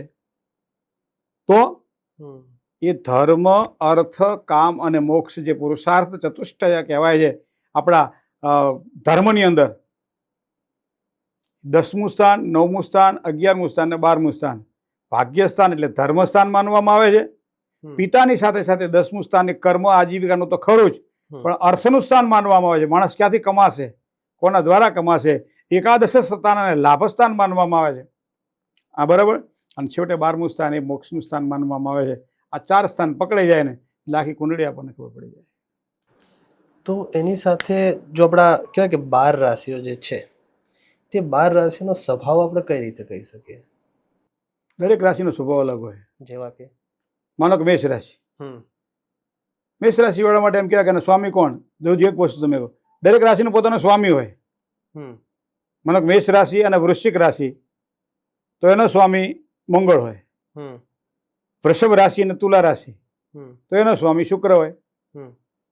મિથુન રાશિ અને કન્યા રાશિ તો એનો સ્વામી બુધ હોય. કર્ક રાશિ અને સિંહ રાશિ, કર્ક રાશિનો સ્વામી ચંદ્ર, સિંહ રાશિનો સ્વામી સૂર્ય. ધન રાશિ અને મીન રાશિ તો એનો સ્વામી ગુરુ, અને મકર રાશિ અને કુંભ રાશિ એનો સ્વામી શનિ. માટીનું કોઈ પણ પાત્ર તમારા હાથમાં હોય અને તમે એને ફેંકો તો શું થાય? તૂટી જાય. તૂટી જાય. અને તાંબાનું કે લોખંડનું કે એવું હોય તો ખૂબો પડી જાય, અવાજ કરે. પેલો અવાજ કરે, પેલો અવાજ કરે, તો પેલો ક્ષતિગ્રસ્ત થઈ જાય અને પેલું હાવ નોખું થઈ જાય. ક્યારેક ક્યારેક કોક રાશિ અમે કહીએ કે ભાઈ અતિ સંવેદનશીલ છે આ વ્યક્તિ, આની સાથે બોલવા ચાલવામાં વિવેક કરજો. શું કામ? કે એને વારે વારે ખોટું લાગી જશે. નાની નાની બાબતોમાં ખોટું લાગે. અને પુત્રના પારણે વહુના પારણે, પુત્રનો જન્મ થાય, દીકરીનો જન્મ થાય એટલે ખબર પડી જાય કે આ કેવું થશે, અને વહુ ઘરમાં આવે ખબર પડી જાય કે આ કેવી હશે. એ મૂળ તો એટલે આપણે જન્મ કુંડળીની અંદર જે મેળાપક કરીએ ને એમાં એક રાશિના આધારે 8 વિભાગમાં તારવી રાશિને. 8 વિભાગમાં એમાં તારા ચક્ર જેને કહીએ ને આપણે, તારા ચક્રની જે નક્ષત્રોની સંજ્ઞા છે ને એમાં વિપદ નક્ષત્ર જે કહેવાય, બરાબર. અમુક ખરાબ નક્ષત્ર હોય, ખરાબ નક્ષત્રની સાથે ખરાબ નક્ષત્ર ભળ્યા તોય તકલીફ થાય. પછી નક્ષત્રના આધારે ચરણ, અને એના આધારે એ કુંડળીમાં એનું ભચક્ર, ભકૂટ, એનો ગણ, એની યુંજા, એની નાડી, નક્ષત્રનું જ બળ છે આખું આ. અને એના આધારે નક્કી થાય કે ઓછામાં ઓછા 50% જોઈએ, બરાબર. એટલે 18 ગુણ જોઈએ, 36 ગુણ વધારે. એ પહેલાનો 1, બીજાનો 2, ત્રીજાનો 3, ચોથાનો 4, એમ સરવાળો કરો એટલે 36 થાય. એનું કોઈ વિશેષ ગણિત નથી. પણ એમાં 50% તો મળતું હોવું જોઈએ. એટલે કે ભાઈ ઓછામાં ઓછા 18 ગુણ મળવા જોઈએ નક્ષત્રના આધારે. બીજી વાત તમે જે કરી કે શું રાશિના આધારે વ્યક્તિના વ્યક્તિત્વનો પરિચય થાય, તો એમાં તો ઘણી બધી આપણા શાસ્ત્રોમાં સંજ્ઞા બતાવવામાં આવેલી. ઘણી બધી સંજ્ઞાઓ. તમે ન્યુમરોલોજીમાં જાઓ તો અહીંયા તમને એ મૂળ પછી પકડવાની રાશિ જો કુવા જ છે. પાણી તમે ગમે ત્યાં નાખો, ચણામાં નાખો, બાજરીમાં નાખો, ઘઉંમાં નાખો, એ અલગ ધાન્ય થશે. પાણી તો એક જ કુવાનું પાછું. કે મેષ રાશિ છે તો એ મંગળની રાશિ છે, તો ન્યુમરોલોજીમાં મંગળ કઈ રાશિનું પ્રતિનિધિત્વ ભોગે એનો પણ એનો સ્વભાવ કહી દે. કારણ કે સૂર્યની વાત તમે કરી તો સૂર્ય એમ કહેવાય ભાઈ 1નો આંક છે એ સૂર્યનો આંક છે, 2નો આંક એ ચંદ્રનો આંક છે, કહી દઈએ ને આપણે. અહીંથી એટલે પાણી અહીંનું જ છે પાછું, બહાર ક્યાંય પાણી છે નહીં. પણ જુદી જિંદગી છે મિજાજે, અને જુદી બંદગી છે નમાજે. બરાબર. દરેક વસ્તુ અલગ અલગ ખોપડીવાળા છે, અલગ અલગ પોતાની બુદ્ધિથી એને આકલન કરતા હોય છે. અને દેશકાળ પ્રમાણે ઇન્ડોનેશિયાની અંદર એક વખતે એક પ્રશ્ન પૂછાયો, અને એવો સમય મેં કહેલો કે ભાઈ વ્યક્તિ કયો ધર્મ પાળે છે એના ચહેરા પરથી ખબર પડી જાય. કેવી રીતે? હા, એ તમને કહું ને, આ તો ભણવાનું ગણિત છે. એને કહેવાય સામુદ્રિક શાસ્ત્ર. તો સામાન્ય પ્રશ્ન નીકળ્યો કે આ ત્યાં સામાન્ય ત્યાંનો પૂજારી હતો, જે મંદિરમાં પૂજારી, મને કે આ કયો ધર્મ પાળતો હશે. એટલે એની આંખો જોઈને એના શરીરના હાવભાવને કહેવાય ને સામુદ્રિક શાસ્ત્રમાં જોઈ, અને મેં કીધું હરે કૃષ્ણ. તરત જ પેલા કીધું હરે કૃષ્ણ. મેં કીધું ઇસ્કોન સંપ્રદાય સાથે સંકળાયેલો છે. એવી જાણી શકાય. હા, સ્વામિનારાયણ સંપ્રદાય સાથે સંકળાયેલો છે, ઇસ્કોન સાથે સંકળાયેલો છે, અલગ અલગ પ્રકૃતિ સાથે સંકળાય. તમને કહું, તમે જેવા તમે બનો ને પ્રકૃતિ તમને એવું જ આપે. દારૂડિયા માણસો કદાચ આબુમાં તમને દારૂ મળે કે ના મળે, પણ તમારો ડ્રાઈવર દારૂ હોતી આવે, એને ખબર પડે ક્યાં શું મળે. સમાને વૃદ્ધિ એ હોતી લે. તમે ધર્મ અને સત્સંગ પ્રત્યે વળો એટલે તમને મંદિરો જોવા મળે, તમને અરે સામાન્ય વાત કરો ને, તમને ગાડી કોઈ ગમી છે ને બજારમાં તમારી ગાડી લેવાની વિચાર છે, પછી તમે રોડ પર જ્યારે ચાલતા હોય ને તમને બધી જ ગાડીઓ જોવા મળે કે ભાઈ આ ગાડી આ કંપનીની આ ગાડી મારે લેવી છે, અને તમે નીકળો એટલે આખા રોડ ઉપર તમે જાઓ તમને એક જ ગાડીઓ જોવા મળે. શું કામ મળે? કે તમે પ્રકૃતિને આ પ્રશ્ન મૂકી દીધો કે મને આવું જોઈએ છે. પ્રકૃતિએ તમને એની અનુકૂળતા કરી આપી. એનું પ્રકૃતિને કોઈ પણ નામ આપી શકાય, નામ આપણે આપવાનું છે. બરાબર, જલેબી આપી, લાડુ આપો, લાપસી આપી, ઉકડી આપી, શું આપું, નામ આપણે આપવાનું છે. તત્વ એક છે, એમ તત્વ જ્યોતિષનું છે. અને એના આધારે બધી જ વસ્તુ આપણે જોઈ શકીએ છીએ. એક જ વસ્તુ તમને કહું કે રાજામાંથી રંક બનાવે અને રંકમાંથી રાજા બનાવે, એ કઈ ખબર પડે? ગ્રહારાજ્યમ પ્રયશ્ચંતી ગ્રહારાજ્યમ હરંતી ચ ગ્રહેશુ વ્યાપિતમ સર્વમ ત્રૈલોક્યમ સચરાચર. આ ત્રૈલોક્યની અંદર ખાલી એક આ મૃત્યુલોક નહીં, ત્રિલોકની અંદર ગ્રહો પ્રાધાન્ય છે. એમ કહેવાય તો રાવણ 9 ગ્રહોને ઢોલીએ બાંધ્યા હતા. મેઘનાથનો જ્યારે જન્મ થયો ત્યારે આ રીતનું ઘણી બધી વાતો કે ભાઈ બધા ગ્રહો ઉચ્ચના અને સ્વરાશિસ્ત હતા, સારા પરિણામો આપતા હતા. બરાબર. તો ભગવાન કૃષ્ણ જન્મ્યા ત્યારે એના ગ્રહો તમે જુઓ, ભગવાન રામ જન્મ્યા ત્યારે એના ગ્રહો જુઓ. એકને સરયુમાં સ્નાન કરવું પડ્યું અને એકને કાગળ ઉવડાવે મને પ્રાચી કેરો પીપળો, પ્રાચીના વૃક્ષની નીચે બેસી અને પારધીના બાંધથી વિંધાવવું પડ્યું. 18 અક્ષોહિણી સેનાની વચ્ચે લડવાવાળો સેનાપતિ એ મૃત્યુ એકલાય સ્વીકાર્યો. તો કયા એવા ગ્રહો કામ કરતા હશે? આ જ બધી વસ્તુઓ આપણને બ્રહ્મ જિજ્ઞાસા જેને કહેવાય, જિજ્ઞાસા આપે કે કયા એવા પ્રકારના કામ હશે જેને આખા જગતને એમ કહેવાય છે કે એક કરવાવાળા મહાત્મા ગાંધીજીને આજે ગોળીથી વિંધાવવું પડ્યું. કર્મ ધ્રુજે છે લખતા અમારી પાપ પોથીની કે મહાત્મા સંત મોહનને અમે જાતે અણાવ્યા છે, કૃષ્ણને ભીલના બાણે અમે પોતે અણાવ્યા છે. બરાબર. આ ક્યાં તારે શીખવાની ઈચ્છા થાય કે ગ્રહો ક્યાંક તો એવો ભાગ ભજવી જ રહ્યા છે. અત્યારે 2025માં એમ કહેવાતું હતું કે મે મહિનાથી માંડી અને જુલાઈ મહિના સુધી આમ આખી પૃથ્વી ઉપર આમ જાણે હળકતો અગ્નિ હોય ને એવું રહેશે. આવું 2008માં આ ચિંતન થયા હતા. બરાબર. 2008માં કે 2025ની અંદર આમ હળકતો અગ્નિ રહેશે. એ કાં વાયુના સ્વરૂપે હોય, કાં તો પાડોશીઓના સ્વરૂપે હોય, કાં તો યુદ્ધના સ્વરૂપે હોય, કાં તો રોગના સ્વરૂપે હોય, સુનામીના સ્વરૂપે હોય, અરાજકતાના સ્વરૂપે હોય. રાજ્ય સત્તાઓ જ્યારે નબળી પડતી હોય ત્યારે પ્રજા આમ જેને કહેવાય ને કે આમ ફાફાક્રાંત આવી ઘણી બધી વસ્તુઓ અમે જે તે સમય જોયેલી. પછી એને અનુભવતા રહીએ કે ભાઈ આ વસ્તુ શું બને છે. એવું નથી કે ભાઈ બની જ જઈ જોઈએ, પણ અનુમાન બાંધી શકાય કે આ વસ્તુ થાય તો આવી વસ્તુ બનતી હોય છે અને એના આધારે જ આપણે નક્કી કરી શકતા હોઈએ છીએ. હા, તમે બીજી વાત કરી કે ભાઈ તમે દરેક રાશિને પોતાનો સ્વામી હોય છે અને સ્વામી ગ્રહ પ્રમાણે જેની ઊંચાઈ હોય છે, સ્વામી ગ્રહ પ્રમાણેનો સ્વભાવ હોય. મેષ રાશિની વાત કરો તમે તો મેષ રાશિવાળા વ્યક્તિઓનો સ્વભાવ આમ તમને આમ સામાન્ય ઉગ્ર લાગશે. શું કામ? સેનાપતિ છે ને એટલે કોઈ ખોટું સહન નહીં કરી શકે. બરાબર. કોઈ પણ વ્યક્તિ ખોટાની પાસે બેસશે નહીં. બરાબર. એ ક્રોધ કરશે ને તો ક્રોધ એનો કારણવાળો હશે, અકારણ ક્રોધ નહીં કરે. બરાબર. કોઈ પણ વ્યક્તિનું જ્યારે પુરુષાર્થનું કામ કરવાનું હશે અને એમાં પોતાના પ્રારબ્ધની સાથે રહીને કામ કરવાનું હશે ત્યારે પરોપકારથી કામ કરશે. પોતાની નહીં રાખે કે મને શું મળવાનું. કૂદી પડે ગમે એના ઝઘડાની અંદર, કૂદી પડે ગમે એના કામકાજની અંદર. શું કામ? કે સેનાપતિ છે અને હંમેશા એ જ લાગે કે હું કહું એ સાચું છે અને એ સાચો હોય તો જ એ આગળ વધી શકે. એ તમને મેષ રાશિવાળા જોવા મળશે. હા, એની સામે પાછી તમે બીજી રાશિ જુઓ, અગ્નિ તત્વની 3 રાશિ. સિંહ રાશિ, એમાં 4 તત્વ હોય છે, અગ્નિ, પૃથ્વી, વાયુ અને જળ. હા, એમાં 3 રાશિ ડિવાઈડ થઈ શકે. હા, 4 તારે 12. 4 તારે 12. તો અગ્નિ તત્વની રાશિ, પછી બીજી રાશિ સૂર્યની રાશિ. સૂર્યની એટલે સિંહ રાશિ. હવે સિંહ રાશિ વાળા માણસો ક્રોધી હોય પણ ભૂલકણા બહુ હોય, ભૂલી જાય. કોઈ પણ વ્યક્તિ સામે ગુસ્સો કર્યો, આ કર્યું, તે કર્યું, પેલો વ્યક્તિ સામે વાળો યાદ રાખે ન રાખે, આ તરત ભૂલી જાય. હશે તારે જવા દો, મોટું મન રાખો. સારા લક્ષણ કહી શકાય. સિંહ છે ને, જંગલની અંદર સિંહ મારણ કરે, જંગલની અંદર સિંહ મારણ કરે અને મારણ કર્યા પછી એને જેટલું ખાવું એટલું ખાય, બાકી મૂકી દે. એ બધા જનાવરો એમાંથી ખાય બધું. આ સિંહ છે. અને એટલા માટે તમે નક્ષત્રના જે ઝુમખાઓ જુઓ આકાશની અંદર, સિંહ રાશિના જે 3 નક્ષત્ર જે છે આપણા, એના ઝુમખાઓ જો તો સિંહ જેવું ચક્ર દેખાય, તો લાયન જેવું દેખાય. અને એટલે એનું નામ સિંહ પાડ્યું કે સિંહ રાશિવાળા પ્રકૃતિના આવા હોય. પણ હા, રમૂજી પાછા હોય સિંહ રાશિવાળા. તો મોટા ભાગે તમે જોજો, મોટા ભાગે તમને સિંહ રાશિનું પ્રભુત્વ વધારે જોવા મળે. બરાબર છે. શું કામ? એ હંમેશા બીજા કરતાં આગળ જ વધતો હોય, બીજા કરતાં અલગ જ કામ કરતો હોય, કોઈ પણ આયોજન વગર કામ કરે અને છતાં એના આયોજનો બધા સફળ થાય. આજે મારી રાશિ સિંહ છે. જે તે સમયે પીકે લહેરી સાહેબ, બીજે શેઠના જે હાઈકોર્ટના જજ હતા, બરાબર, અહીંના અમદાવાદના મેયર હતા, ઘણા બધા સારા સારા માણસો. જ્યોતિષનું સંમેલન હતું. છેલ્લી ઘડીએ ખબર પડી કે દીપ પ્રાગટ્ય કરવાનું મેં કીધું તો ખરું, પણ દીવા માટેની કોઈ સામગ્રી લાવ્યા જ નથી. કોઈ કશું જ નથી. નથી માચીસ, નથી કોઈ જલાવવા માટેનું ઘી, નથી કોઈ દિવેટ, કશું નથી. પણ ત્યારે વિચાર શું આવ્યો કે જેટલી બને એટલી મીણબત્તી લાવો. અને 36 મીણબત્તી મળી. અને એ સમયે અખિલ ગુજરાત એસ્ટ્રોલોજીકલ સોસાયટીનો 36મા સંમેલન જ્યોતિષનું હતું.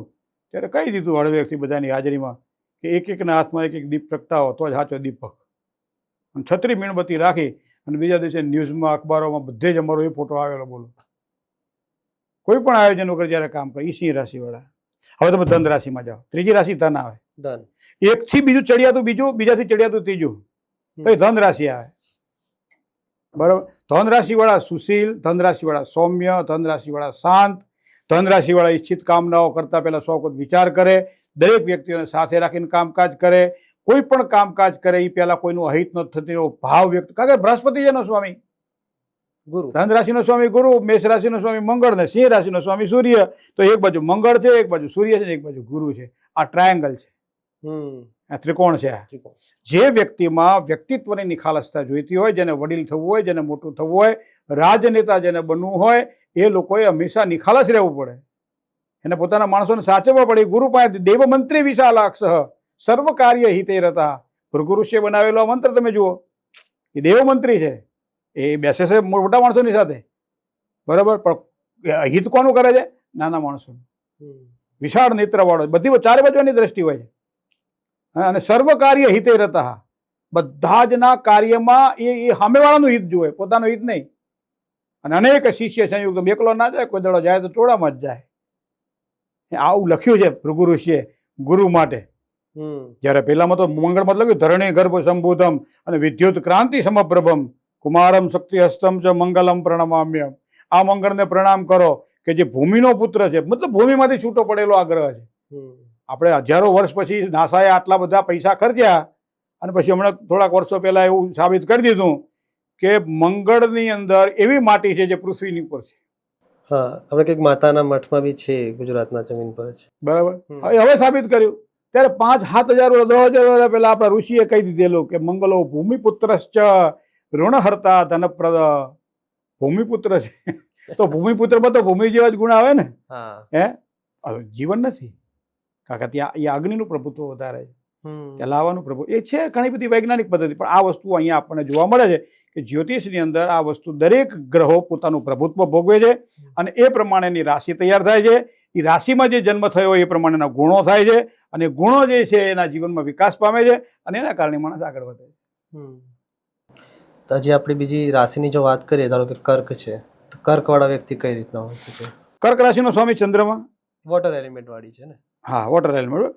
કર્ક રાશિનો સ્વામી ચંદ્રમા. હવે એમાં એક એવું નક્ષત્ર આવે છે જે દૂષિત નક્ષત્ર છે, જેનું નામ છે આશ્લેષા. આશ્લેષા 27 નક્ષત્રમાં એક એવું નક્ષત્ર છે. હવે નક્ષત્ર સર્પનું છે. આશ્લેષાનો સ્વામી સર્પ છે. સાપ. હા, બરાબર. કર્ક રાશિ વાળા વ્યક્તિઓ સામાન્ય, કર્ક એટલે કરસલો કહીએ ને આપણે, બરાબર. નક્ષત્રનો સ્વામી કોણ થાય? તો સાપ. બરાબર. આ બધું ભેગું થઈ ગયું. આમાં તમે જુઓ, પોતાની વાતને, ખાસ કરી સ્ત્રી વર્ગને પોતાની વાતને રજૂ કરવાની હોય તો એના હક એના પ્રકારે ગમે ત્યારે પણ આંખમાં આંસુ આવી જાય અને સામેના વ્યક્તિને પોતાનો બનાવીને રહી કર્ક રાશિ વાળા જ હોય. માનસિક રીતે પરિપક્વ અને પોતાના જીવન સાથીને કાયમ સપોર્ટ આપવા વાળો કોઈ વર્ગ હોય તો એ કર્ક રાશિ જ હોય. માનસિક સંતુલિતતાની સાથે સાથે ગમે એવા પ્રશ્નો ઊભા થતા હોય અને એવા સમયે પોતે પોતાના વ્યક્તિત્વને સાઈડમાં મૂકી અને એક અલગ પ્રકારનું વ્યક્તિત્વ, જેને કહેવાય ને કે આમ પીઠ વ્યક્તિત્વ, એ કર્ક રાશિનું જોવા મળે. પણ કર્ક રાશિ વાળાનો એક જ સ્વભાવ એવો ખરાબ, એ વધારે પડતા લાગણીશીલ હોય અને એના કારણે એને ખોટું બહુ લાગી જાય. કર્ક રાશિનો સ્વભાવ છે. બીજું, લગ્નમાં કર્ક રાશિ આવે તો એની હાઈટ 4, 9 થી 5, 2 ની આસપાસની જ હોય. એથી વધારે હાઈટ હોય નહીં. એ હંમેશા હૃદયથી વિચારે છે, બુદ્ધિથી નથી વિચારતા. કર્ક રાશિ વાળા હંમેશા હૃદયનું લેવલ હૃદયનું છે, બુદ્ધિનું નથી. મસ્તક ઉપર નહીં જતું. એનું હૃદય લેવલ એને છે ને, એ હૃદયનું છે, હૃદયથી જ વિચારે છે. તો કર્ક રાશિ વાળા જાતકો સામાન્ય રીતે આ કર્ક રાશિના, તમે વોટર એલિમેન્ટની વાત કરી તો હંમેશા પ્રવાહી હોય. એ દરેક વ્યક્તિઓને સાથે રાખીને કામ કરવાવાળા હોય, પણ એના જીવનમાં ચડાવ ઉતાર બહુ જોવા મળે. કર્ક રાશિવાળા જોજો એક ફિલ્ડમાં કામ નહીં કરતા હોય, એકથી વધારે ફિલ્ડમાં કામ કરતા તમને જોવા મળશે. બરાબર. કારણ કે એ વોટર એલિમેન્ટ, પાણીનું જીવન સ્થિર નથી. પાણી છે ને એ સ્થિર પડ્યું તો ગંધાઈ જાય. અડધો કલાક, 2 કલાક એને એક જગ્યાએ તમે ભરી રાખો તો વાંધો ના આવે, પણ 400 મહિના 12 મહિના ભરી રાખો પાણી ગંધાઈ જાય. એ જ પ્રમાણે અહીંયા સતત એની પ્રવૃત્તિ છે ને કાર્યશીલ રહે, જેના કારણે એ વારંવાર સ્થળ બદલ્યા કરે, વારંવાર વ્યવસાય બદલ્યા કરે, વારંવાર પોતાનું ક્ષેત્ર બદલ્યા કરે. અને એટલા માટે કર્ક રાશિવાળા જાતકોના દાંપત્ય જીવનની અંદર આ પ્રશ્ન ખૂબ નડે. બરાબર, એને આ પ્રશ્ન રહે જ, કારણ કે એને લાગણીશીલ સ્વભાવ છે. બરાબર છે. બીજું તમને હું બહુ સરસ વાત કરું કે મેં કંઈક સાંભળેલી વસ્તુ કે પત્નીએ પોતાની પતિને પૂછ્યું કે ભાઈ મીઠું અંદર પડ્યું રસોડામાં લેતા આવજો. એટલે પતિ બચારો શોધે, પ્લેટફોર્મ પર શોધ્યું, એને ફ્રીજ ઉપર શોધ્યું, એને આડવાળા ડબ્બાઓ બધા ફેંદ્યા, ક્યાંય મળ્યું નહીં. ભાઈ નથી મળતું મીઠું, કે મને ખબર તમારે વેતા જ નથી. એવું પત્નીએ પોતાના પતિને કીધું, મને ખબર તમારે વેતા જ નથી, નહીં જડે તમને. કોઈ દાડા રહોડામાં ખબર જાઓ ખબર પડે ને, પણ કે નથી જડતું, બધું મેં ફેંદી વળ્યું, કે નહીં જ જડે, મને ખબર છે તમારી, એટલે જ હું મીઠું મારી બાજુમાં જ લઈને બેઠી, મને ખબર તમને નહીં જડવાનું. તો આ જે વસ્તુ તમારી પાસે છે એનો તો તમે આગ્રહ રાખો, એ સ્વાભાવિક છે, પણ મારી વાત બીજાને ખબર પડવી જોઈએ ઈશારાથી. આ કર્ક રાશિવાળા છે. કર્ક રાશિવાળા જાતકોને આમ સામાન્ય રીતે તમને કહું, ચંદ્રમાં એટલો બધો બળવાન હોય છે, કારણ કે કર્ક રાશિમાં ચંદ્રમાં સ્વરાશિસ્થ બને છે, અને એ જ કર્ક રાશિની અંદર ગુરુ બળવાન બને છે. ગુરુ જ્યારે કર્ક રાશિમાં આવે ને ત્યારે એ ઊંચનો બને છે. એટલે ગુરુ ચંદ્રનું બળ થયું. ત્રીજી વસ્તુ તમને કહું, ચંદ્રથી અસંખ્ય પ્રકારના 160 થી વધારે યોગો બને છે. અનફા યોગ ને, સુનફા યોગ ને, એમાં કેમદ્રુમ યોગ પણ છે, દરિદ્રતા વાળો યોગ. જેની કુંડલીમાં દરિદ્રતા હોય તો કેમ જોવું કે આ માણસ દરિદ્ર છે? તો સામાન્ય રીતે ચંદ્રથી બીજે કે 12 કોઈ ગ્રહ ના હોય, ચંદ્રથી બીજે કે 12 કોઈ ગ્રહ ના હોય, કોઈ ગ્રહ ચંદ્રની ઉપર દ્રષ્ટિ ન કરતો હોય, ન કોઈ ગ્રહ ચંદ્ર સાથે યુતિમાં હોય, તો ન દ્રષ્ટો ન યુતો, અને આને કેમદ્રુમ યોગ કહેવામાં આવે. હું એક વખત તો જીવનમાં દરિદ્ર થાય. ભલે અત્યારે બાપાના પૈસે એ હોનાની ચમચીએ ખાવાનું ખાતો હોય, પણ એક સમયે કેટલા વીઘા જમીન હતી બાપાએ આપેલી, કે 20 વીઘા. અત્યારે બધી વેચી મારી, સારો ભાવ આવ્યો હતો, કે આ પૈસાનું રોકાણ સારું કર્યું હતું, કે આ BMW લાવ્યો હતો, પણ 5 દાડા પછી ખબર પડી કે આની એવરેજ તો બહુ ઓછી છે, અડધા ભાવ વેચી મારી. શું કામ ખબર? બેલેન્સ નથી. એટલે તો આ વસ્તુ કેમદ્રુમ યોગથી બને. આ ખરાબ યોગની વાત કરી મેં તમને, સારા યોગની વાત કરું. ગુરુ સાથે બેઠેલો ચંદ્રમાં એ ગજકેસરી યોગ કરે. ગજકેસરી યોગનો મતલબ પૈસા ના આપે. ઘણા બધા લોકો મને ખાસ પ્રશ્ન પૂછતા હોય કે મારી કુંડલીમાં ગજકેસરી યોગ છે, મને પૈસા કેમ નથી? પૈસા આપે, હાથીને પૈસા મળે, સિંહને પૈસા મળે. એટલે ત્રાળ નાખે, જંગલના બધા પ્રાણીઓ થથરવા મળે, એ સિંહ છે. અને હાલતો હોય તો હાથીની જેમ, જયારે હાથી પોતે હાલતો હોય, આપણે એમ કે હાથીની જેમ હાલે છે, આપણે ઉદાહરણ આપીએ. અને એના જે હાથી પોતે હાલતો હોય તેનું બળ કેટલું હશે, એના પગની અંદર જુસ્સો કેટલો હશે, આત્મવિશ્વાસ કેટલો હશે. બરાબર છે. અને હું તો એક બહુ ઝીણું દ્રષ્ટાંત આપું. કાયમ હું ભણાવતો ત્યારે આ વસ્તુ કહેતો. ઘણા છોકરાઓ મને જયારે પૂછે વિદ્યાર્થીઓ કે ગજકેસરી યોગ એટલે શું, એટલે હું સામાન્ય રીતે સિંહ જંગલમાંથી નીકળ્યો ને એક સમય એને અહંકાર આવ્યો કે જંગલમાં મારા જેવું કોઈ મોટું નથી, કોણ મારા જેવું મોટું હોઈ શકે? પછી નાના પ્રાણીઓથી એને પૂછવાનું ચાલુ કર્યું, જંગલનો રાજા કોણ? સસલાને પૂછ્યું, શિયાળને પૂછ્યું, બધાને ઝીણું પૂછતા નીકળ્યો. અને એમાં હાથી આવ્યો. હાથીને બધાને પૂછ્યું, બધા સામે મળતા હતા, બધા કરતા પાવર તો વધ્યો. આજના જે નેતાઓને જે પાવર વધે છે, પ્રજાના સુખથી સુખે પ્રજાના દુઃખે દુઃખી થવાના બદલે એક વખત વોટ હાથમાં આવી ગયા, જીતી ગયા, પછી બોસ થઈ જાય. એમાં સિંહ બોસ થઈ ગયો. એટલે એને હાથીને પ્રશ્ન પૂછ્યો કે જગતનો આ જંગલનો રાજા કોણ? હાથી સાંભળ્યું નહીં. આપણે કોઈ જાણ કદાચ સાંભળ્યું તો નહીં, સાંભળ્યું કરી દીધું હશે. જવા દે કે આને કોણ આને બોલે. થોડોક એથી આગળ વધ્યો, પાછો ફરતી આનો અહંકાર કરવાનો આનો તો હે ખબર નથી પડતી જંગલનો રાજા કોણ? તો ઓલો ના બોલ્યો. ત્રીજી વખત જયારે ગુસ્સાથી બોલ્યો કે કેમ બોલતો નથી? તને મારા પ્રભાવની ખબર નથી હું કોણ છું? જંગલનો રાજા કોણ? આને બગડ્યો હાથી. સૂંઢથી આમાં પકડ્યો બરાબરનો મધ્યમાંથી અને ભળાવીને ઘા કર્યો. કોનો? સિંહનો. બરાબર. સૂંઢમાં લઈ અને આમ ઘા કરી દીધો એનો. પડ્યો સિંહ એટલું બોલ્યો કે ના ખબર હોય તો ના પાડવી જોઈએ, મારે શું કામ? ના ખબર હોય ના પાડજે, મારે શું કામ? આ ગજકેસરી ગમે ત્યાંથી પોતાનો રસ્તો હોતી લે, ગમે તે પરિસ્થિતિ હોય, ગમે તે. એટલે આ ચંદ્રના પ્રભુત્વ વાળી કર્ક રાશિની આપણે જે વાત કરી ને, એ ચંદ્રના ઘણા બધા સારા યોગો બને કુંડલીની અંદર. મંગળ જયારે આવે ત્યારે લક્ષ્મી યોગ બનાવે. બરાબર છે. હા, ક્યારેક આમે કહ્યું ચંદ્ર રાહુ સાથે યુતિમાં હોય ત્યારે એ ગ્રહણ યોગ બનતો હોય છે. ચંદ્ર શનિ સાથે યુતિમાં હોય ત્યારે વિષ યોગ બનતો હોય છે. કારણ કે આ તો પાણી છે ને, જેની સાથે ભેળો એવું થઈ જાય, હે આપણે કેમ જેની સાથે મળાવો એવું એ થઈ જાય, માટે પાણીનો પ્રભાવ છે. બરાબર, એટલે આ વસ્તુ છે. સામાન્ય રીતે આપણે 27 નક્ષત્ર અને એના આધારે 9 રાશિ બને, પણ દરેક રાશિનો પોતાનો સ્વભાવ એક તમને અલગ જોવા મળે. 12 રાશિ છે, 12 ની બહાર તો જતું નથી કઈ, પણ 12 રાશિના સ્વભાવ તમને ક્યાંક ને ક્યાંક અલગ જોવા મળે.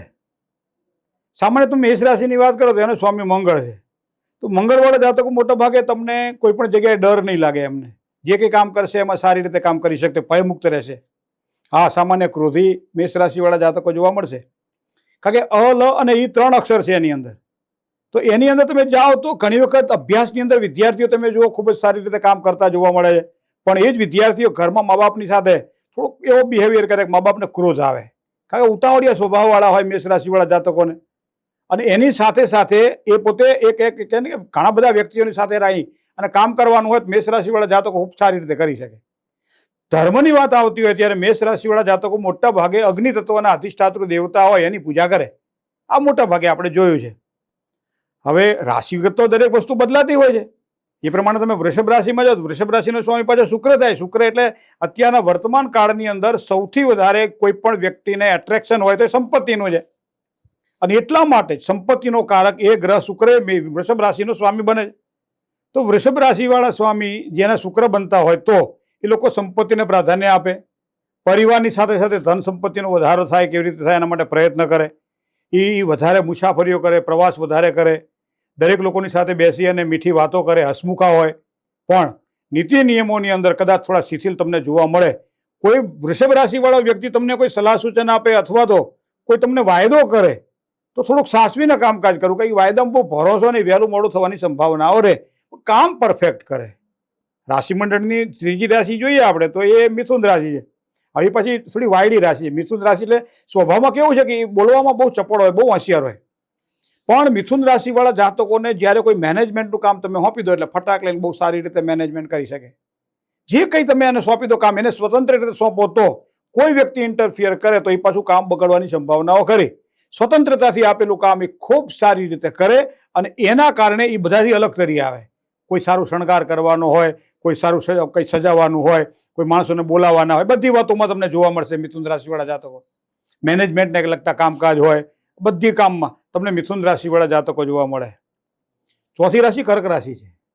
કર્ક રાશિવાળા સ્વભાવના શાંત બહુ હોય, પણ થોડા મિલનસાર સ્વભાવની સાથે સાથે માયાળુ પણ હોય અને સાથે સાથે જિદ્દી પણ હોય. પોતાનું કાર્ય કેવી રીતે કઢાવવું, કઈ રીતે કરવું એ સામાન્ય રીતે એમની પાસે કોઠાવું જ હોય, અને એના કારણે હંમેશા લાગણીશીલ સ્વભાવથી એ બધાના દિલને જીતી લે અને પોતાનું કાર્ય પણ સફળ અને સરળ બનાવવા માટે પ્રયત્ન કરે.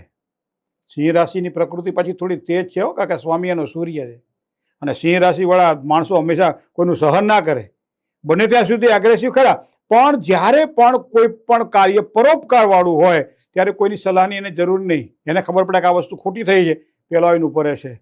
મેનેજમેન્ટ કરતાં મોટા ભાગના વ્યક્તિત્વમાં ખાસ કરી હેડ ઓફિસની અંદર મોટી પોતાની જે ઊંચી પોસ્ટવાળા તમને સિંહ રાશિવાળા જાતકો જોવા મળશે. કારણ કે સિંહ રાશિવાળા જાતકોને આ પ્રમાણે કામ ગમે છે, દરેક લોકોને પોતાના વિચારોને સમજાવી શકે છે, અને એના કારણે એને ખૂબ જ સારી. અને એમાં તમને કહું કે સૂર્ય અને બુધ જ્યારે ભેગા થાય ને ત્યારે આ માણસો બોલવામાં બહુ જ હોશિયાર અને ચપળ હોય. દરેક વસ્તુ આ ગુજરાતીમાં કહીએ ને કે એ હિમાલયની અંદર બરફ વેચી આવે, ઇટાલિયા અને કાસ્કો વેચી આવે, આવા મેનેજમેન્ટની અંદર માસ્ટર હોય છે, અને એના કારણે સેલ્સમેનશીપથી માંડી અને વક્તા સુધીના બધા તમને જાતકો સિંહ રાશિવાળા જોવા મળશે. મોટાભાગે તમે માર્ક કરજો. સિંહ રાશિ અને કુંભ રાશિનું પ્રભુત્વ રહ્યું છે. કન્યા રાશિવાળા વ્યક્તિની વાત કરીએ તો બુધની મૂળ ત્રિકોણ રાશિ છે કન્યા. તો એનો મતલબ કન્યા રાશિવાળા જાતકોને કોઈ પણ કામકાજ જ્યારે કરવાનું હોય ત્યારે અન્ય વ્યક્તિઓની સલાહ લેવી પડે, એકલા કામ નહીં કરી શકે. કામ જ્યારે કરશે ત્યારે સફળતાવાળું કરશે, દરેક રીતે આગળ વધીને કરશે, પણ એની સાથે સાથે સ્વતંત્ર વિચારોની જ્યારે વાત આવશે ત્યારે એના ગૂંચવાળા કાયમ એના મગજમાં ક્યાંક ને ક્યાંક થોડા રહ્યા કરશે, અને એના કારણે પરફેક્ટ જ્યારે કોઈ પણ કામકાજ કરવાનું હોય અન્ય વ્યક્તિઓનો સહકાર લે, ખૂબ જ સારી રીતે કામ કરી શકે. હવે તુલા રાશિ છે ને એ મધ્ય કરતાં સહેજ ઉપર જાય છે. તુલા રાશિ કારણ કે એનો સ્વામી શુક્ર છે. 2 રાશિનો સ્વામી શુક્ર છે, એક વૃષભ રાશિ છે, એક તુલા રાશિ છે. પણ તુલા રાશિવાળા જાતકો તમને મોટાભાગે ઉદ્યોગપતિઓ જોવા મળશે. તુલા રાશિવાળા જાતકો મોટા ભાગે તમને સિનેમાની અંદર જોવા મળશે. તુલા રાશિવાળા જાતકો મોટા ભાગે તમને સારી પોસ્ટ ઉપર વ્હાઇટ કોલર જોબવાળા જોવા મળશે. તુલા રાશિવાળા જાતકો તમને હંમેશા મોટા કોઈ ફાસ્ટ ફૂડથી માંડી અને કોઈ પણ બિઝનેસ જે હોય જેની ચેનલો તૈયાર કરવાની હોય એવા વ્યક્તિઓ સાથે સંકળાયેલા તમને જોવા મળશે. ખાસ કરી અને પૈસાની લેવડ દેવડ જ્યાં વધારે થતી હોય ત્યાં પણ તુલા રાશિવાળો તમને જોવા મળશે. તુલા રાશિવાળાને ખાલી એક જ વસ્તુ છે, થોડા આળસુ છે. કોઈ કામ મને સોંપી દે અને કદાચ એના મનમાં કામ જો એમ થઈ જાય કે ના કામ મારે કરવું છે તો એ ચપળતાથી ને સરળતાથી કરે. પણ એક વખત જો એ ઊંઘી ગયા પછી એમને ઉઠાડવા બહુ અઘરા છે. જે કામ હાથમાં લીધું પૂરું કરે, પણ એક વખત એ કામને મૂકી દીધા પછી લાંબા સમય સુધી આવા વ્યક્તિઓ એ કામને હાથમાં લેતા હોતા નથી. અને એક વખત એને ખબર પડે કે ના કામ મારે કરવા જેવું છે, 100 કામ પડતા મૂકીને એક કામ કરી લે છે, તમને સમજી લેવાનું કે આ તુલા રાશિવાળો માણસ હશે. કારણ કે એનો સ્વામી શુક્ર છે. પણ તુલા રાશિ પછી તરત વૃશ્ચિક રાશિ આવે. વૃશ્ચિક રાશિ એટલે મંગળની રાશિ છે, પણ મૂળ ત્રિકોણ રાશિ છે મિત્રો.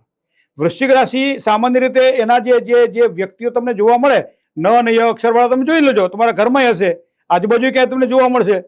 એ લોકો મોટા ભાગે કોઈ પણ કામકાજ કરે ને સહેજ પણ જો નિરાશ થાય તરત ગુસ્સે થઈ જાય.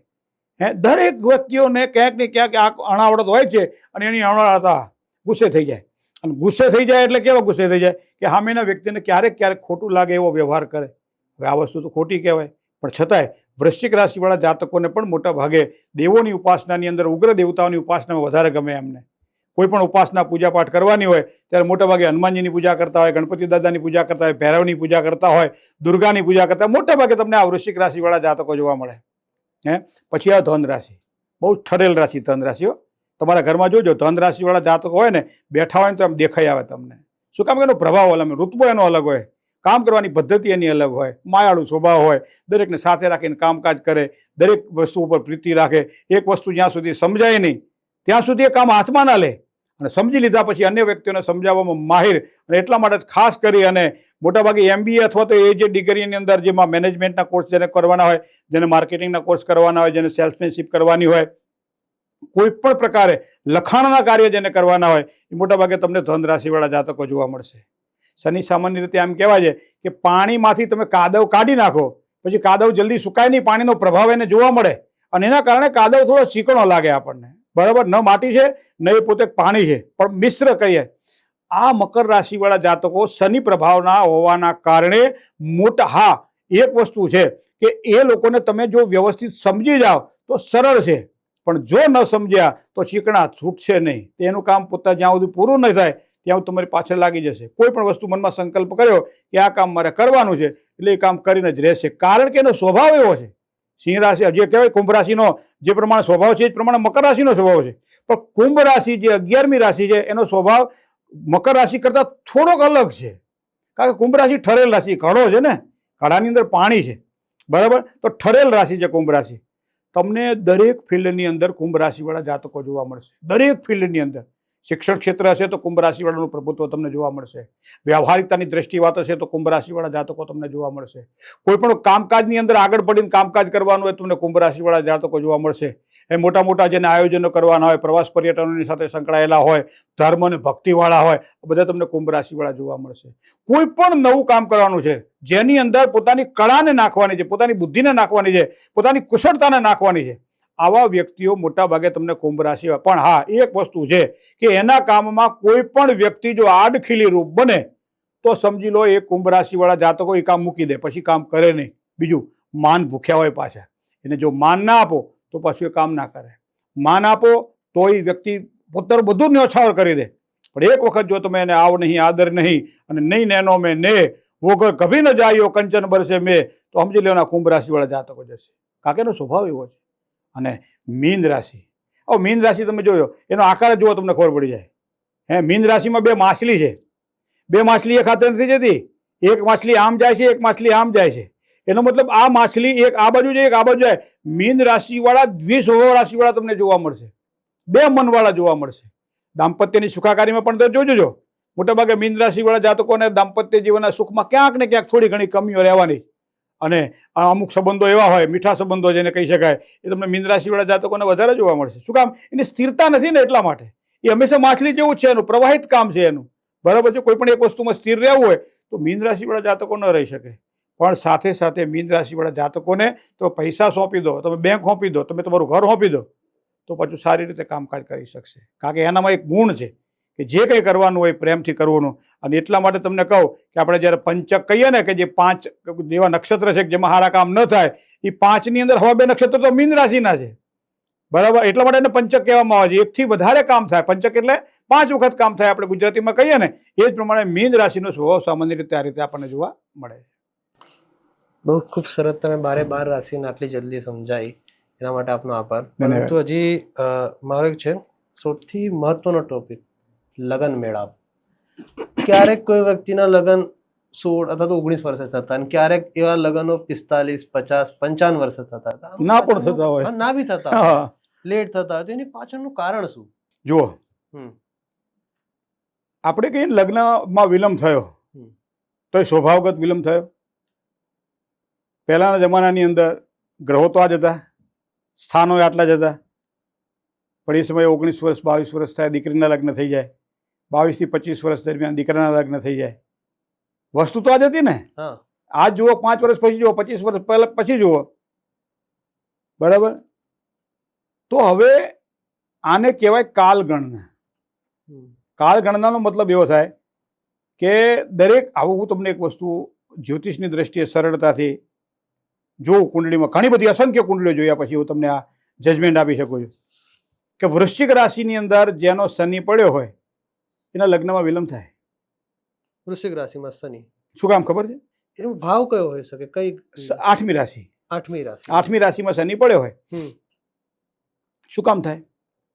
પહેલા કરિયર બનાવી લઉં, પૈસા કમાઈ લઉં, મારું પોતાનું ઘર હોય પછી જ લગ્ન કરું, હમ મારી પાસે આટલી પ્રોપર્ટી આવી જાય. શનિ છે ને એ વૃશ્ચિક રાશિમાં છે, મંગળની રાશિમાં છે, હમ બરાબર. એટલે પહેલા આવું વિચારે કે પહેલા હું ભણી લઉં, પહેલા હું સારી નોકરી કરું. હજી આ નોકરી મારા માટે સારી નથી, સેલરી મને ઓછી મળે છે, હમ હજી મેં મારું કરિયર બનાવ્યું નથી બરાબર, હજી મને કંઈક આમ ખૂટતું લાગે છે. તો એ વૃશ્ચિક રાશિનો જેને શનિ હોય એને આ વસ્તુ બને. એવી ને એવો બીજો ગુરુ. ગુરુ એટલે બૃહસ્પતિ.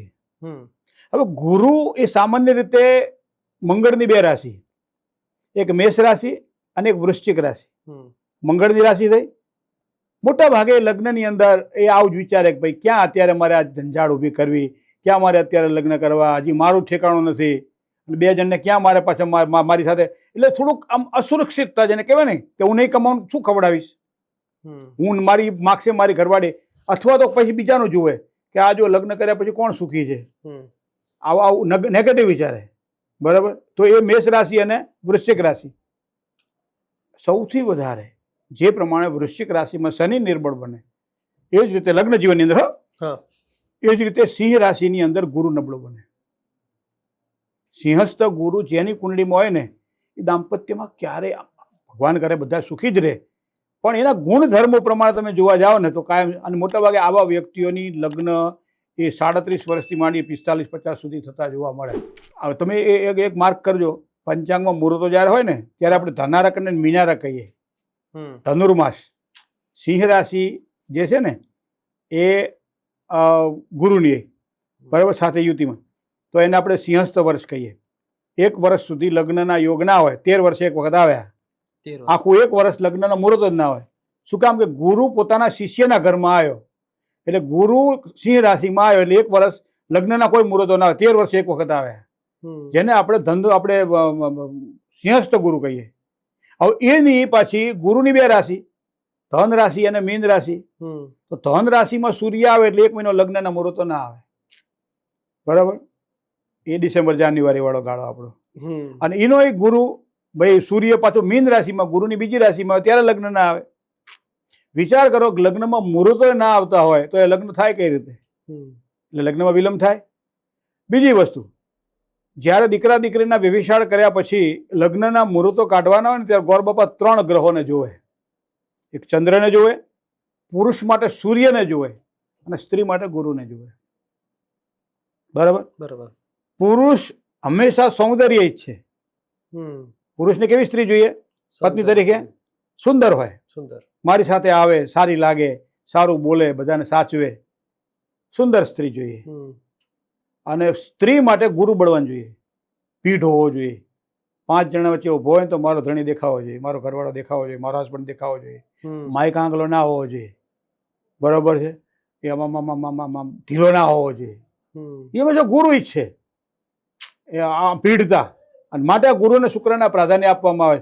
પણ લગ્ન યોગમાં વિલંબના મૂળ કારણોમાં આ વસ્તુ જોઈ શકાય છે કે સિંહસ્થ ગુરુ વૃશ્ચિક કે મેષ રાશિનો ગુરુ લગ્નમાં વિલંબ કરાવડાવે અને કુંડળીની અંદર બીજું સ્થાન જે છે બીજું ભાવ છે એ શનિનો છે. શનિ લગ્ન યુગમાં વિલંબ. ત્યાંથી 84-85ની ઉંમર તમે જોજો, 94-95 વાળાની ઉંમર તમે જોજો, મોટા ભાગના હજી સુધી ઘણા બધા તમને એવા જોવા મળશે કે જેને હજી લગ્ન નથી થયા.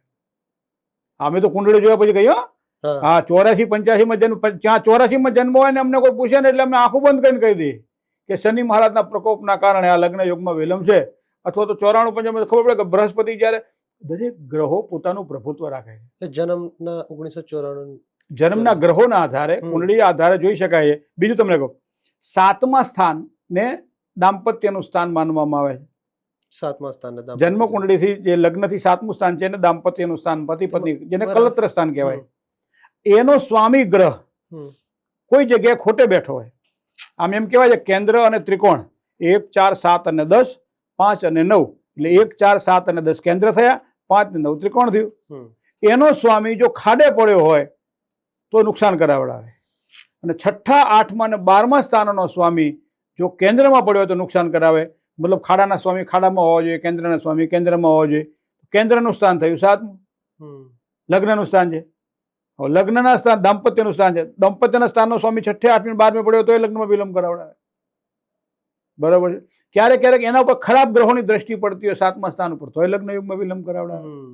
ઘણી વખત 10 દિવસમાં છૂટાછેડા મેં જોયા, 10 જ દિવસમાં. 10 જ દિવસ. હા, ઘણી વખત 4 મહિનામાં છૂટાછેડા જોયા, ઘણી વખત 12 મહિનામાં છૂટાછેડા જોયા. ઘણી વખત તો વરઘડિયાને પરણાવવા માટે 8 કલાકનું અંતર હોય, જાન નીકળી ગઈ હોય અને તોરણે વર થાય પહેલાથી કન્યા જતી રહી કોકની હારે, ભાગી ગઈ છે. અને આવા સમયે જ્યારે કુંડળી જોઈએ ત્યારે શનિના અને ગુરુના પ્રભુત્વને જોઈએ કે ભાઈ આ મગ આ પાણીએ ચડે એવા છે નહીં. કારણ કે આની કુંડળીમાં શુક્ર સાથે બેઠેલો રાહુ અથવા શુક્ર સાથે બેઠેલો શનિ એને પ્રેમ લગ્નની અંદર અને એ જ્ઞાતિ ગોળ કે સમાજની બહાર જઈ અને માતા પિતાને વિરુદ્ધમાં લગ્ન કરે અને એના કારણે દુઃખ ભોગવે અથવા સુખ ભોગવે, જે કંઈ ભોગવે તે, પણ જે કહે પોતાના પગ માથે કુવાડો મારે. ક્યારેક ક્યારેક સારા સુખ પણ મળે, પણ કંઈ તો હકે નહીં પ્રેમ લગ્ન કર્યા હોય એટલે મા બાપને કે ભાઈ હવે તમે, મા બાપે બચારા ભોળા હોય છે. આજકાલ તો બહુ આટલું બધું રહ્યું નથી. એક સમય એવો હતો કે દીકરી જતી રહે પછી જતી રહે. ઘણા એમ કહેતા હતા દૂધ ફાટી જાય પછી ફ્રીજમાં ના મુકાય, પેલા એવો એક નિયમ. હવે તો મા બાપે બચારા છોકરું છે ને છોરું કચોરું થાય, મોટું મન રાખે. પણ શુક્ર સાથે બેઠેલો રાહુ, શુક્ર સાથે બેઠેલો શનિ આ પીડા આપે, પણ અંશાત્મક દ્રષ્ટિએ નજીક હોવા જોઈએ. હા, સારો ઉત્કૃષ્ટ પ્રેમ જેને કહેવાય ને, પ્રેમ લગ્નની અંદર જેને આપણે લવ મેરેજ કહીએ આજની ભાષાની અંદર, તો એમાં તમને મંગળ સાથે બેઠેલો શુક્ર જોવા મળશે, સૂર્ય સાથે બેઠેલો શુક્ર અંશાત્મક દ્રષ્ટિએ જોવા મળશે. હળવે કઈ આંખ બંધ કરીને પણ આપણે આ શ્રદ્ધા સાથે કહી શકીએ કે આ બંનેના લગ્ન કુંડળી મેચ કરવા હોય ત્યારે કહી શકીએ કે ભાઈ લવ મેરેજ છે, તો કે હા બંને પોતાની રીતે પસંદ કર્યું છે, બંને કેનેડામાં અત્યારે સાથે જ કામ કરે છે અને બંનેને લગ્ન કરી લેવા છે. બરાબર. તો અમે જ્ઞાતિ ગોળ તો પૂછીએ નહીં કોઈ દાડો, નામ ખાલી પૂછીએ નહીં, ખાલી જન્મ તારીખ સમય ને સ્થળ પૂછીએ, ખબર પડી જાય. શુક્ર મંગળ સાથે હોય ત્યારે, શુક્ર સૂર્ય સાથે હોય ત્યારે ઉત્કૃષ્ટ પ્રેમ લગ્ન યોગ. બરાબર. અમુક ઉંમર થઈ જાય પણ અમુક વખતે છૂટાછેડાના મૂળ કારણોમાં પણ હોઈ શકે છે. આપણે કઈ ગુણાંક 27 ગુણાંક મળે છતાં લગ્નના યોગો સારા હોવા છતાંય સારું પેલું નથી મળતું. અને અમે તો ઘણી વખત તો આમ હસવા માટે એવું કહેતા હોઈએ કે હવે છોકરાના અને છોકરીના કુંડળીના ગ્રહો તો મેળવવો બરાબર છે, મેળવવા જ જોઈએ, પણ હાહુ વહુના ગ્રહો મેળવો. મોટા ભાગે પતિ પત્ની વચ્ચે તો સારો મેળ હોય, પણ હાહુ વહુ વચ્ચે ના હોય તો મેળવવા કળિયુગની અંદર નરી વાસ્તવિકતા છે. સાચી વાત છે. પૂર્ણતઃ પ્રેમ કરવા વાળો પત્નીને એવો પતિ માતા કે પિતાના કહેવાથી અથવા માના કહેવાથી એને પિયર મૂક્યા હોય પછી લેવા નહીં જતો, અને છેવટે કોર્ટની અંદર બધા હામ બે જણા થાય ને પછી માનો છૂટાછેડા થઈ જાય છે. છૂટાછેડા થઈ ગયા પછી છોકરો છોકરી પાછળ એવું જ કહે છે કે હવે અમારે તો પાછું ભેગું થવું છે, કંઈક થાય એવું કરો. છૂટાછેડા થયા પછી 6 મહિના, 8 મહિના, 12 મહિના, 2-5 વર્ષ કેસ ચાલે. પછી છેવટે પાછા એમ કે ભાઈ અમારે તો એકબીજા વગર નહીં ચાલે એવું લાગતું, હવે ભેગું થાય એવું. શું કામ ખબર છે? આ ગ્રહોનું મેચ મેકિંગ. ખાલી કુંડળીનું ગ્રહોનું મેચ મેકિંગ. એકબીજા ચિત્તમ તે ચિત્તમ અનુસંધામી. લગ્ન વખતે જ્યારે હાથ કોળિયા ખાતા હોય ત્યારે એ કંસારના હાથ કોળિયા ગોર બાપા સમજાવે તો ખબર પડે કે શું શેના છે. 4 ફેરા જ્યારે ફરતા હોઈએ ત્યારે 4 ફેરામાં ખબર પડે કે એ ફેરાનું મહત્વ શું છે. અત્યારના આવા ઘોંઘાટવાળા સમયની અંદર આ બધું જ વિસરાઈ ગયું છે. જેને સંસ્કાર કહી શકાય 16 સંસ્કારની અંદર, એ વિવાહ સંસ્કારને ફક્ત અને ફક્ત એક મનોરંજનનું સાધન બનાવી દીધું છે, જેના કારણે ન તો સમયસર લગ્ન થાય છે, ન સમયસર હસ્તમેળાપ થાય છે, ન વર વધુનો સમયસર ઘરમાં પુનઃ પ્રવેશ થાય છે, કે કશું જ થતું નથી હોતું. બરાબર. એ પહેલાં તો વાકદાન કરતી વખતે તમે જ્યારે જેને વાકદાની જ્યારે પેલું વાંચો ને ત્યારે તમને એ લખેલું ભણો કે કેવી મારી દીકરી છે જે હું તમારા યુવાન માટે પસંદ કરી રહ્યો છું, તમારા યુવાને સોંપી રહ્યો છું. આ વાકદાનની અંદર આ પદ્ધતિ બધા મંત્ર તમે જુઓ, વાચા દત્તા મયા કન્યા પુત્રાર્થે સ્વીકૃતા ત્વયા, આવો આવો આવો અમે ઈચ્છીએ છીએ પુરુષ, અને એ તમારા દીકરામાં એ ગુણ છે. મારી દીકરીમાં રહેલા બધા દોષોને અમે 10 દોષ વિવર્જિતા એવું લખ્યું છે. 10 દોષ હોય એ 10 દોષને અમે કાઢી નાખ્યા છે, એનું પોષણ જે રીતનું કર્યું છે, પાલન પોષણ જે રીતનું કર્યું છે, સંસ્કાર એવા આપ્યા છે કે 10 ગુણ 10 દોષ દૂર કર્યા અમે. બરાબર. અને એ અમારી કન્યા શુદ્ધ થયેલું 24 કેરેટ સોનું મેં તમારા એટલા માટે લગ્ન વખતે પણ એમ કે શ્રીધર સ્વરૂપી વરાયનમાં, શ્રીધર એટલે ભગવાન શ્રી નારાયણનું એક નામ છે શ્રીધર. હા, એ સ્વરૂપી વરાયનમાં, આ સામાન્ય પુરુષ નથી. અમારા માટે ભગવાન સાક્ષાત નારાયણ બેઠો છે, કારણ કે મારી તો દીકરી લક્ષ્મી છે અને મારે લક્ષ્મીને હોપવાની તમને, તો લક્ષ્મી તો નારાયણના ગળામાં નાખે માળા. તો માટે આ પસંદ સાંભળે કોણ? કોઈ ફોટોગ્રાફર કે આમ મોઢું કરો તો આમ મોઢું કરે, ફોટોગ્રાફર કે આમ કરો તો આમ કરે. એમાં ને એમાં સંસ્કૃતિ વિસરાઈ ગઈ. ઘરે આવે પછી જે ડખા ઊભા થાય. બરાબર. દાંપત્ય જીવનની અંદર હંમેશા કોઈની કુંડળીમાં જ્યારે શુક્રની સામે ગુરુ બેઠેલો હશે ત્યારે પાવરફુલ. દીકરીની કુંડળીની અંદર ગુરુ પાવરફુલ હોય, દીકરાની કુંડળીમાં શુક્ર પાવરફુલ હોય. ગમે એટલું હોય છતાં દાંપત્ય જીવનમાં ક્યાંય કોઈ બગાડી નાખે કોઈ એનું. પણ જ્યારે પાપ ગ્રહો જ્યારે પડેલા હોય ત્યારે દેખાદેખી બીજી બધી બાબતોની અંદર પણ ક્યાંક ને ક્યાંક અડચણો દેખાતી હોય. અને પછી બીજો પ્રશ્ન તરત ગોર બાપાને એ પૂછવો પડે કે એક વખત તો છૂટું થયું, હવે બીજું લગ્ન ક્યારે થશે? આવે બીજો પ્રશ્ન. દરેક કુંડલીમાં આવું બી હોય કે તમારો એક લગ્ન લખ્યું છે, તમારા આગળ જઈને આટલા લગ્ન બી થવાના ચાન્સ. રાહુ એ થઈ શકે. રાહુ તમને કહું, રાહુ અત્યારે કળિયુગનો બહુ એટલો બધો વાઇબ્રેટ છે કળિયુગની અંદર. એનું વાઇબ્રેશન એટલું બધું તીવ્ર છે રાહુનું. તમે જોજો, માણસ ખોટું બોલતા વિચાર નહીં કરતો. માણસ કોઈનું લઈ લેતા વિચાર નહીં કરતો. તમારું શું નુકસાન થશે એ જવા દો. તમારા બેરલની અંદર ઢાંકણું ઉપર હોય અને પૂરેપૂરું બેરલ ભરેલું હોય ડીઝલથી, પેટ્રોલથી, જે હોય તે, અને મારા બેરલની અંદર 5 લીટર ભરેલું પર તમારું ઢાંકણું ઊંઠું લઈ લેવાનું, માન લેવાનું. તમારું જે આખું જે થવું હોય થાય, બાકી મારા 5 લીટર સાચવાય ને. અને એના કારણે આ રાહુ એટલો વાઇબ્રેટ તમે કહીએ, વાઇબ્રેટ કહીએ ને, કારણ કે એ છે ને એનો પ્રભાવ છે. રાહુનો કળિયુગ બહુ પ્રભાવ છે કળિયુગની અંદર. કારણ કે એને કારણ કે એક માથું ધડ અલગ અલગ થઈ ગયા છે. એક કેતુ એક રાહુ થઈ ગયો ને, માથું ધડ અલગ અલગ થઈ ગયા એને. બરાબર. તો બુદ્ધિથી વિચારવાનું છે તો કેતુ છે. જે આંખો કેતુ જે ઉપરનો ધડ નહીં હોતો, નીચેનું હોય, એ આંખો બંધ કરશે તારે વિચારીની દ્રષ્ટિ આવે. એટલે એને શું કહેવાય? ભ્રમણા. ના હોય ત્યાં ઊભું કરે. આ લગ્ન જીવન શું છે?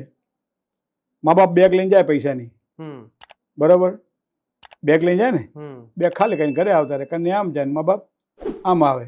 હવે આમાં ભ્રમણા સિવાય બીજું શું?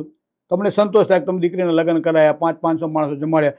માણસોને જમવામાં રસ હોય છે? વ્યવહાર સાચવામાં રસ હોય છે. આ રાહુ છે. આ પ્રભાવ હું જે કહું છું ને એ બહુ આમ સમજી વિચારીને આ રાહુનો પ્રભાવ છે કે સામાન્ય રીતે જેને જમવાડવાના છે એને કોઈ રસ નથી, જેને જમવાનું છે એને કોઈ રસ નથી. બરાબર. એક વ્યવહારતાની દ્રષ્ટિ સાચવવાનું. બીજું તમને કોઈ કન્યા વર્ગડિયા જે પૈણ્યા ના હોય એ પોતાના સાધન લઈને આવેલા માણસો તો નીકળી જાય.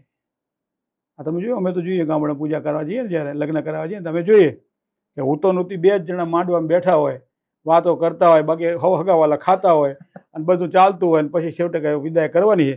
10 માણસ ભેગા થાય. પહેલા તો ગામ છે સુધી પાદર સુધી જાતા, કોયલ બેઠી, આંબલિયાને ડાળ કોયલ બેઠી, એવા મીઠા મીઠા ગીતો ગવાતા. દીકરીને કહેવાનું કે તારા ઘરમાં કોણ કોણ છે અને કેવા કેવા તારા સંસ્કાર લઈને તું જઈ રહી છું. ગાડામાં બેઠેલી દીકરી બધું સાંભળતી હોય.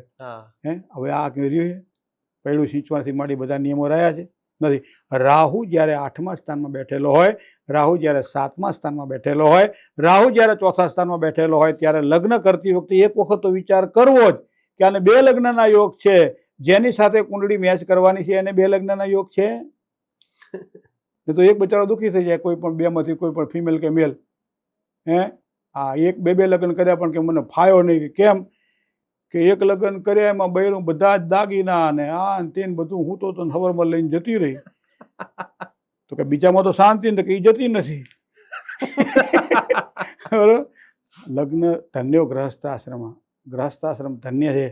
જ્યારે કુંડળીમાં તમને કહું, તમે બહુ જ સહજતાથી, હું તમને સાવ સરળતાથી સમજાવું. કુંડળી છે ને એ જ્ઞાનનો દરિયો છે.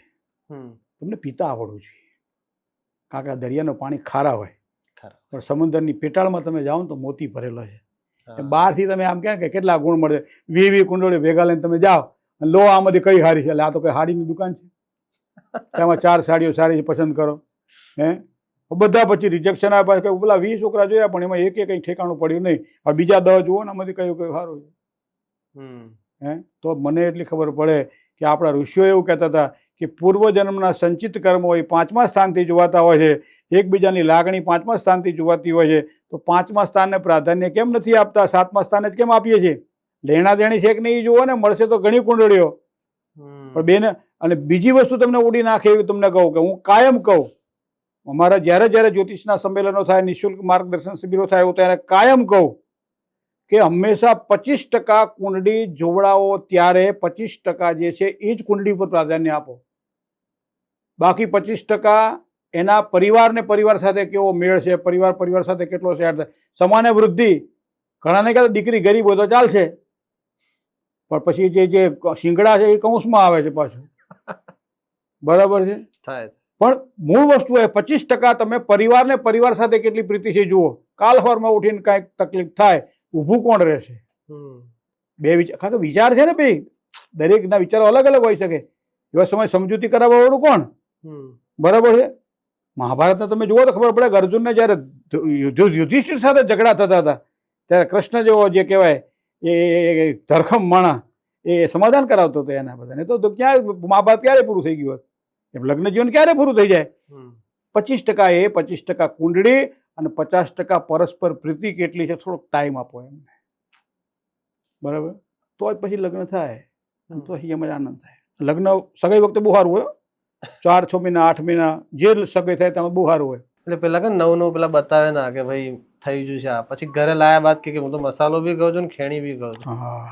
અને પાછી તમને કહું કે છોકરીએ એના પતિને, થવાવાળા પતિને પૂછ્યું કે તમે મસાલો ખાઓ છો?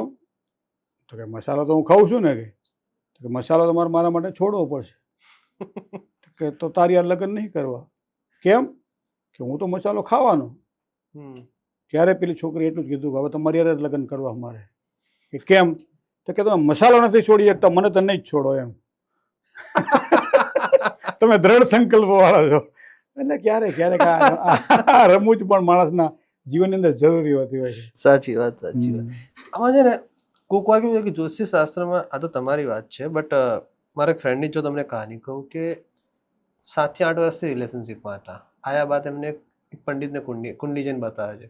ખાલી એક જ વાત કીધી કે ભાઈ આ છોકરો તમારા માટે, છોકરી માટે નથી સારો, અને ભવિષ્યમાં આટલા બધા લગ્ન થવાના ચાન્સ કે 1 થી વધારે લગ્ન થવાના છે. તો આવી રીતે ગેરરીતિ દોરી શકાય ખરી? કે આનું નિરાકરણ બે વસ્તુ છે. કોઈ પણ ડોક્ટર તમને કહે કે આંખમાં બળતરા થાય છે, ટીપા નાખી દો, સારું થઈ જશે. પછી 2 ટીપા આપે.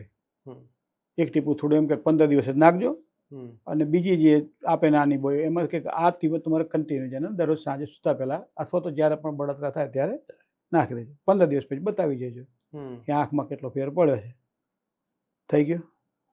સારા ડૉક્ટર પાસે ગયા, આંખો ચકાસી. પછી બીજી બાજુ વાત નીકળી કે ચશ્મા લાગે છે તમને, આંખો નબળી દેખાય છે. ચશ્મા પહેરલો.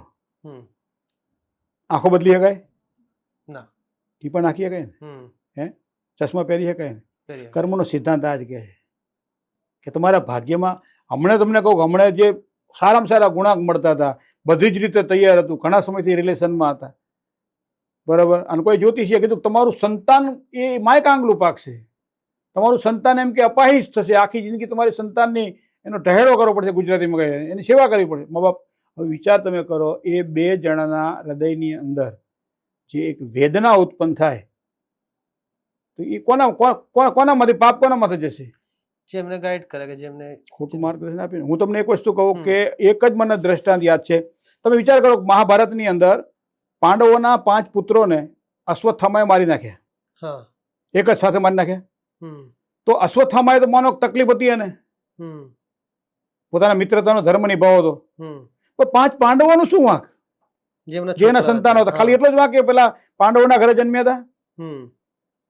તો એ સમયે તમે કથાનકને જ્યારે જુઓ ત્યારે ખબર પડે કે એક વખત હરિશ્ચંદ્રની સાથે વિશ્વામિત્રની સાથે જ્યારે તકલીફ સ્પર્ધા થતી હતી કે સૌથી વધારે સત્ય વક્તા કોણ, ત્યારે કીધું વિશ્વામિત્ર, ભાઈ આપણે હરિશ્ચંદ્ર રાજા સંકલ્પ કર્યો, બીડું ઝડપાયું, વિશ્વામિત્રએ કીધું હું સાબિત કરી બતાવું. અને કથાનક તો આપણને ખબર છે. એ સમયે વિશ્વામિત્રના શિષ્યો હરિશ્ચંદ્રની પત્ની તારામતીને મારતા હતા. અને એવા સમયે આકાશમાંથી નીકળતા 5 યક્ષોએ જોયું અને એવો શું કીધું, અરે રબડાને મારે છે, શરમ નથી આવતી? ત્યારે આ તો બધી લીલા હતી. તરત પેલાને શ્રાપ મળ્યો કે તમે કારણ વગરની ખોટી વાતમાં ટાપસી પુરાવો છો, જાઓ મનુષ્ય થાવ. યક્ષોને એવું થયું. અને એ 5 યક્ષ છે, નામ છે એના આના પુરાણની અંદર. જવું પડ્યું પૃથ્વી ઉપર, જન્મ પડ્યો. પછી છેવટે પગે લાગ્યા ભગવાનને, ભાઈ અમારો શું, અમે તો સામાન્ય રીતે આ વાત કરી, આટલો બધો ગંભીર શ્રાપ? ત્યારે કીધું તમે જન્મશો પૃથ્વી પર, બહુ જીવન તમારે ભોગવવું પડશે નહીં, પણ મૃત્યુ તમારું થોડુંક આમ કષ્ટદાયક હશે. અને એ આ 5 પાંડવો, વિચાર તમે કરો કે ખોટી વસ્તુમાં તમે હા ભરો છો, તોય જો તમને આ પાપ મળતું હોય તો કોઈ પણ વ્યક્તિને દુઃખી કરવાથી તમને કેટલા પ્રકારના પાપ મળશે? પરોપકાર પુણ્યાય પાપાય પરપીડન. આ કોને લખ્યું છે? અષ્ટાદશ પુરાણેષુ વ્યાસસ્ય વચનદ્વયમ. 18 પુરાણની રચના કરનાર ભગવાન વેદવ્યાસ 2 શબ્દ બોલ્યા છે કે પરોપકાર પુણ્યાય, કોઈને સારું કરો કોઈના માટે, એના જેવું જગતમાં કોઈ પુણ્ય નથી. મને ખબર પડે કે કુંડળીમાં આ યોગ મળતા નથી, 16 ગુણાંક મળે છે, બાકી બધું સારું છે, પણ તમે ઉંમર તો જુઓ, એકની ઉંમર 28 ને એકની ઉંમર 31 વર્ષ છે. ક્યાં સુધી તમે કુંડળીના બધા જ ગ્રહોને આ રીતે મેચ કર્યા કરશો? સાચી વાત છે. તમારા ઘરની અંદર ફર્નિચર મેચ નથી, ભલા માણસ, તમારા મા બાપના વિચારો મેચ નથી, તો આ તમે ઘેલસા કહેવાય આને. બરાબર. બીજું તમને કહું, મન છે ને એ માકડા જેવું છે, નબળી વસ્તુ જલ્દી ગ્રહણ કરી લે. નબળી વસ્તુ છે ને જલ્દી ગ્રહણ કરી લે. કોઈ પણ તમને ખોટી વાત કરે ને ઝડપથી તમને ગ્રહણ કરી લે. બરાબર. હવે આવા સમયે તમે જ્યારે કોઈ પણ ખોટા નિવેદનો આપો, હા તમે જ્ઞાતા છો, વિદ્વાન છો, બરાબર છે, તમારી પાસે નોલેજ છે, ઝીણામ ઝીણું તમારી પાસે જ્ઞાન છે, તો તમે જે બોલશો એ શું કહેવાય છે કે આટલા વ્યક્તિઓ પર વિશ્વાસ રાખવો. કેટલા વ્યક્તિઓ પર વિશ્વાસ રાખવાનું કીધું છે? તો કીધું છે કે ભાઈ વૈદ્ય, ડોક્ટર પર વિશ્વાસ રાખીને કામકાજ કરો. ભૈસજ એટલે વૈદ્ય, બરાબર. દેવજ્ઞ એટલે જે જ્યોતિષનો જાણકાર માણસ, દેવજ્ઞ એટલે દેવની ભાષા જાણે છે.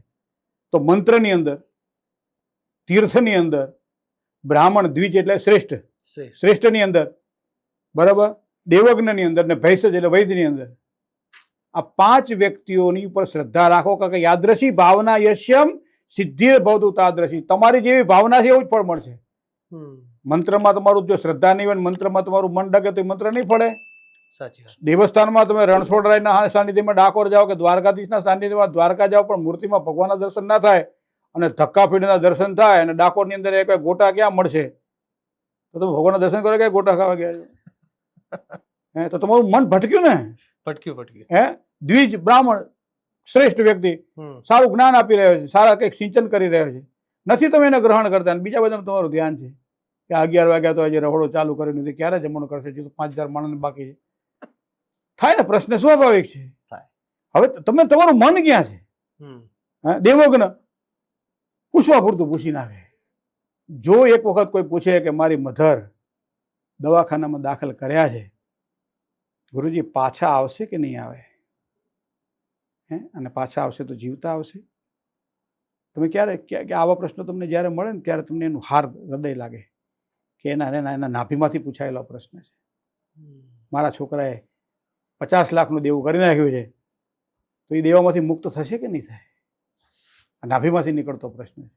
અને જ્યારે પ્રશ્ન આવો ગંભીર હોય ત્યારે તમને જ્યોતિષ સહાનુભૂત બને છે. બીજી કોઈ પણ બાબતોમાં તમને સહાય નહીં મળે. અને એની અંદર કદાચ કોઈ જોવાની એક પદ્ધતિ છે બીજી, જેને કહેવાય છે પ્રશ્ન કુંડળી, હોરેરી એસ્ટ્રોલોજી. પ્રશ્ન કુંડળીના માધ્યમથી જોઈ શકાય કે ભાઈ યસ કે નો, 3 જ વસ્તુ જોવાની હોય. એમાં સૂર્ય જોવાનું હોય, ચંદ્ર જોવાના, લગ્ન જોવાનું હોય, ચર સ્થિર ને દ્વિશુભ. આ 3 પદ્ધતિને જોઈને 18 ખાના એના પાડી દો. લોક ટેબલ કહીએ, લોગરિધમ કહીએ આપણે, એમાં જોઈ લો, તમને ખબર પડી જાય કે હા કે ના. પણ બેનું તમારું મગજ એક હોવું જોઈએ. તો એ તમને કાર્ય સફળતાવાળું સફળતા બને. તમારી વાત બહુ સાચી છે, પરંતુ મારો એક બીજો ક્વેશ્ચન હતો કે જન્મકુંડલી જ્યારે બંને વર અને કન્યાની મળાવતા હોય તો ક્યારેક 12 કે 13 ગુણ બી મળતા હોય તો શું એમને લગ્ન કરવા જોઈએ? શાસ્ત્ર કહે છે ઓછામાં ઓછા 18 જોઈએ. હમ કારણ કે 3 જગ્યા એવી છે કે જ્યાં ગુણાંકનું પ્રભુત્વ વધારે છે. હમ.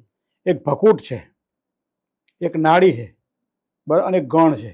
હમ એમાં એકના 6 છે, એકના 7 છે ને એકના 8 છે. હમ આ 3ને પ્રાધાન્ય આપવામાં આવેલું.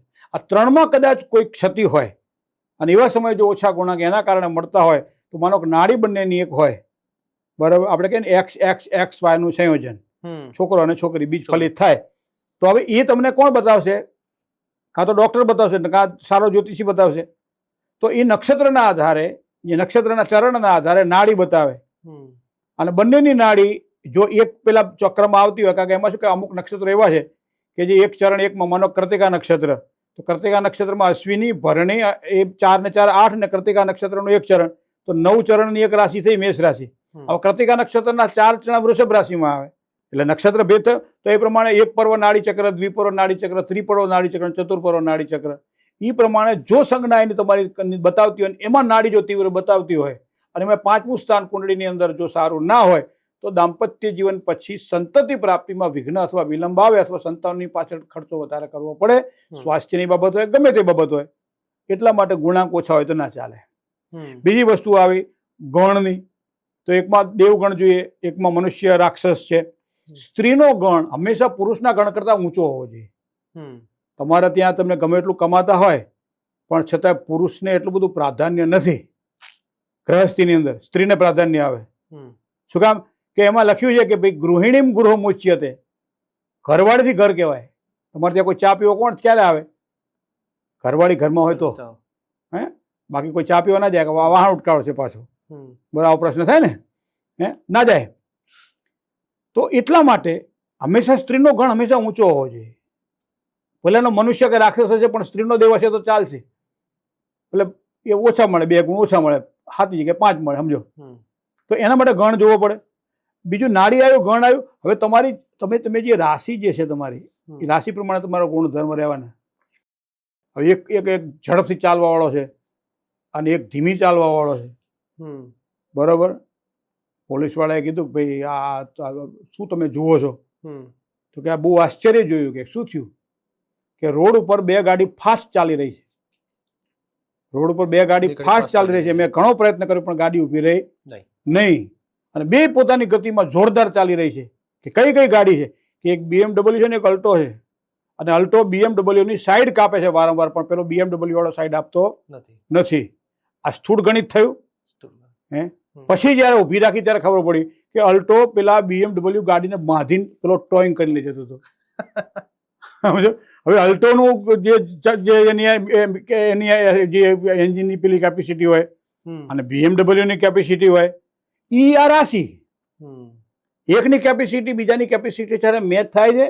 અને એના માટે તમે નવપંચમ યોગમાં જાઓ, ષડાષ્ટક યોગમાં જાઓ, સમસપ્તક યોગમાં જાઓ, અલગ અલગ પ્રકારમાં કુંડળીના આવા યોગ બતાવવામાં આવે છે કે મેષ રાશિવાળાને સિંહ રાશિવાળા સાથે સારું બને. કારણ કે મેષથી ગણતા સિંહ રાશિ 5મી રાશિ છે અને સિંહ રાશિથી ગણતા મેષ રાશિ 9મી રાશિ છે. તો એને શુભ નવપંચમ યોગ કહેવાય. મેષ અને સિંહ, બરાબર. એ જ પ્રમાણે દરેક રાશિઓ, એમાં 6-8નો યોગ આવે એટલે ષડાષ્ટક કહેવાય, 3-11નો યોગ આવે, 4-10નો યોગ આવે, 3-11નો યોગ આવે, ત્રિરેકાદશ કહેવાય. સમસપ્તક એટલે હમહમી રાશિ હોય, એમાં કર્ક રાશિ, સિંહ રાશિની સામે મકર અને કુંભ આવે. બાકી બધાને સમસપ્તક સારું બને, પણ મેષ રાશિવાળા ભાઈ સિંહ રાશિવાળાને મકર રાશિ જોડે ના બને, ભાઈ કર્ક રાશિને મકર રાશિ જોડે ના બને, સિંહ રાશિને કુંભ રાશિ જોડે ના બને.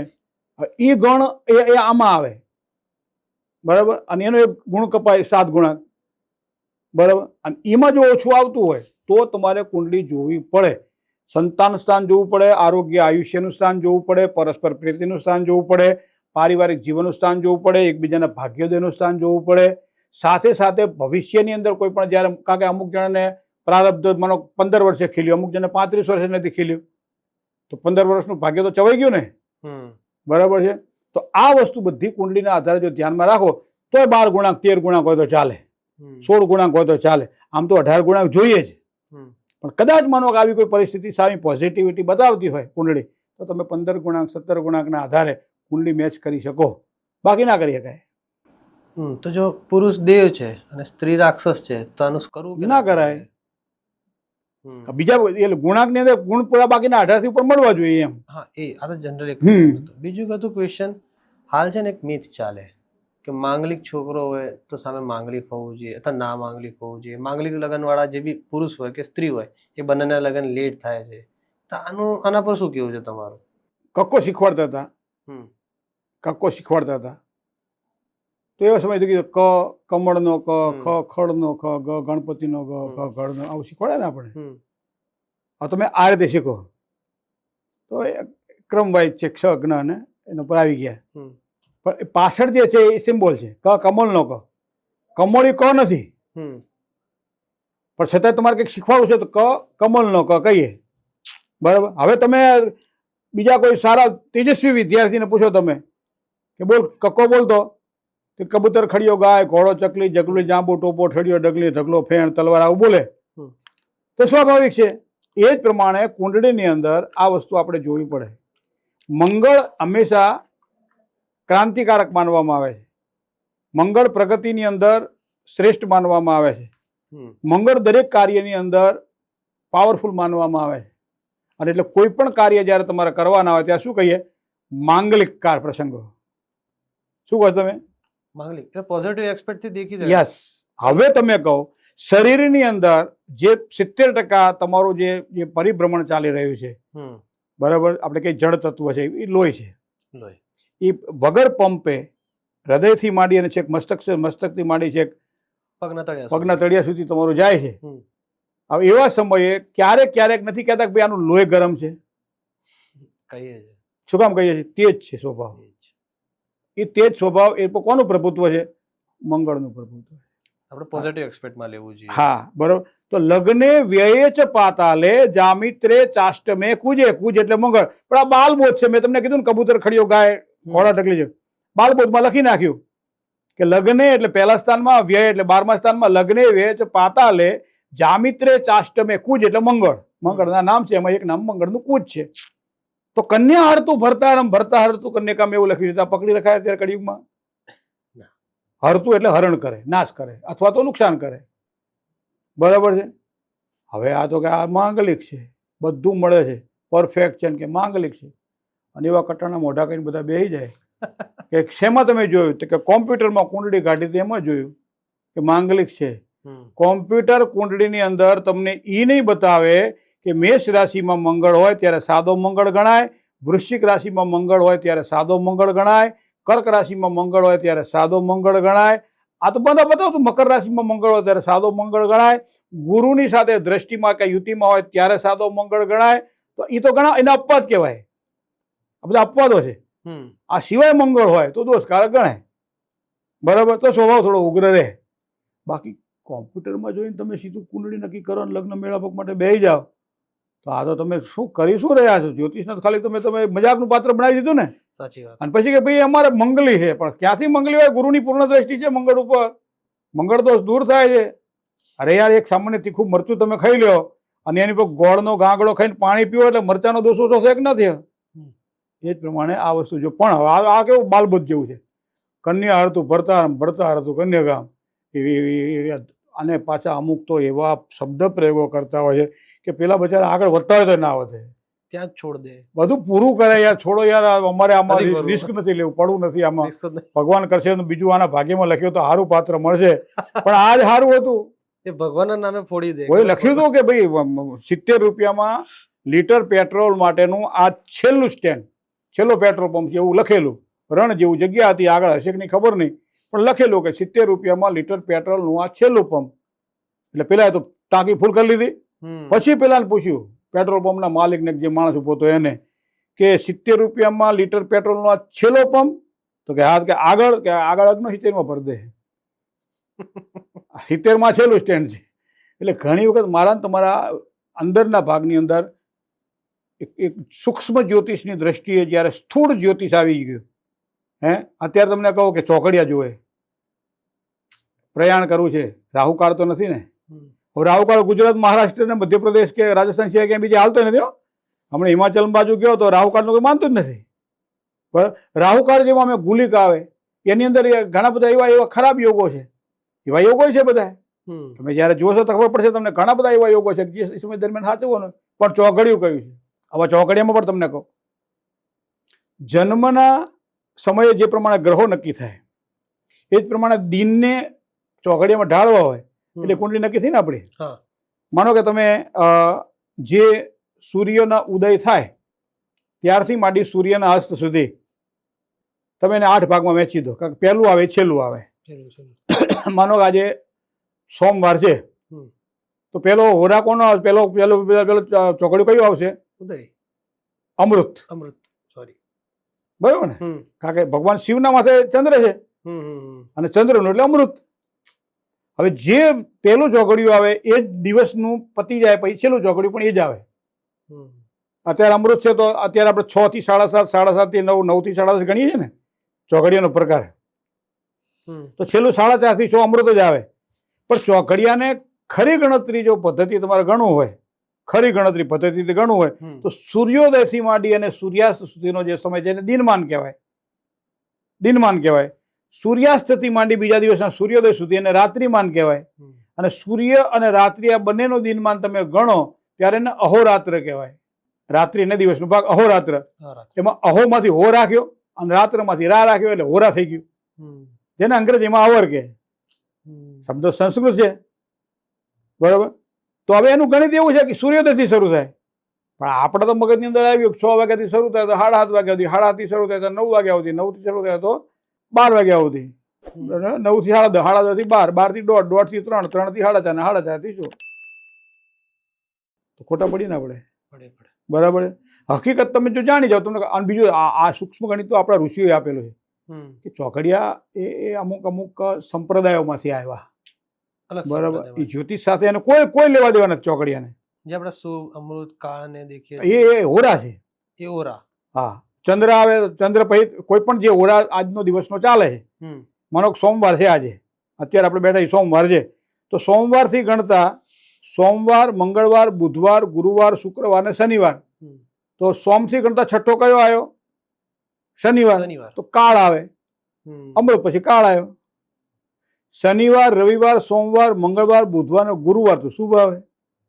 ગુરુ, શુક્ર, શનિ, રવિ, સોમ ને મંગળ, તો મંગળ તો રોગ આવ્યો. મંગળ, બુધ, ગુરુ, શુક્ર, શનિ ને રવિ, તો રવિ ઉદ્વેગ આવ્યો.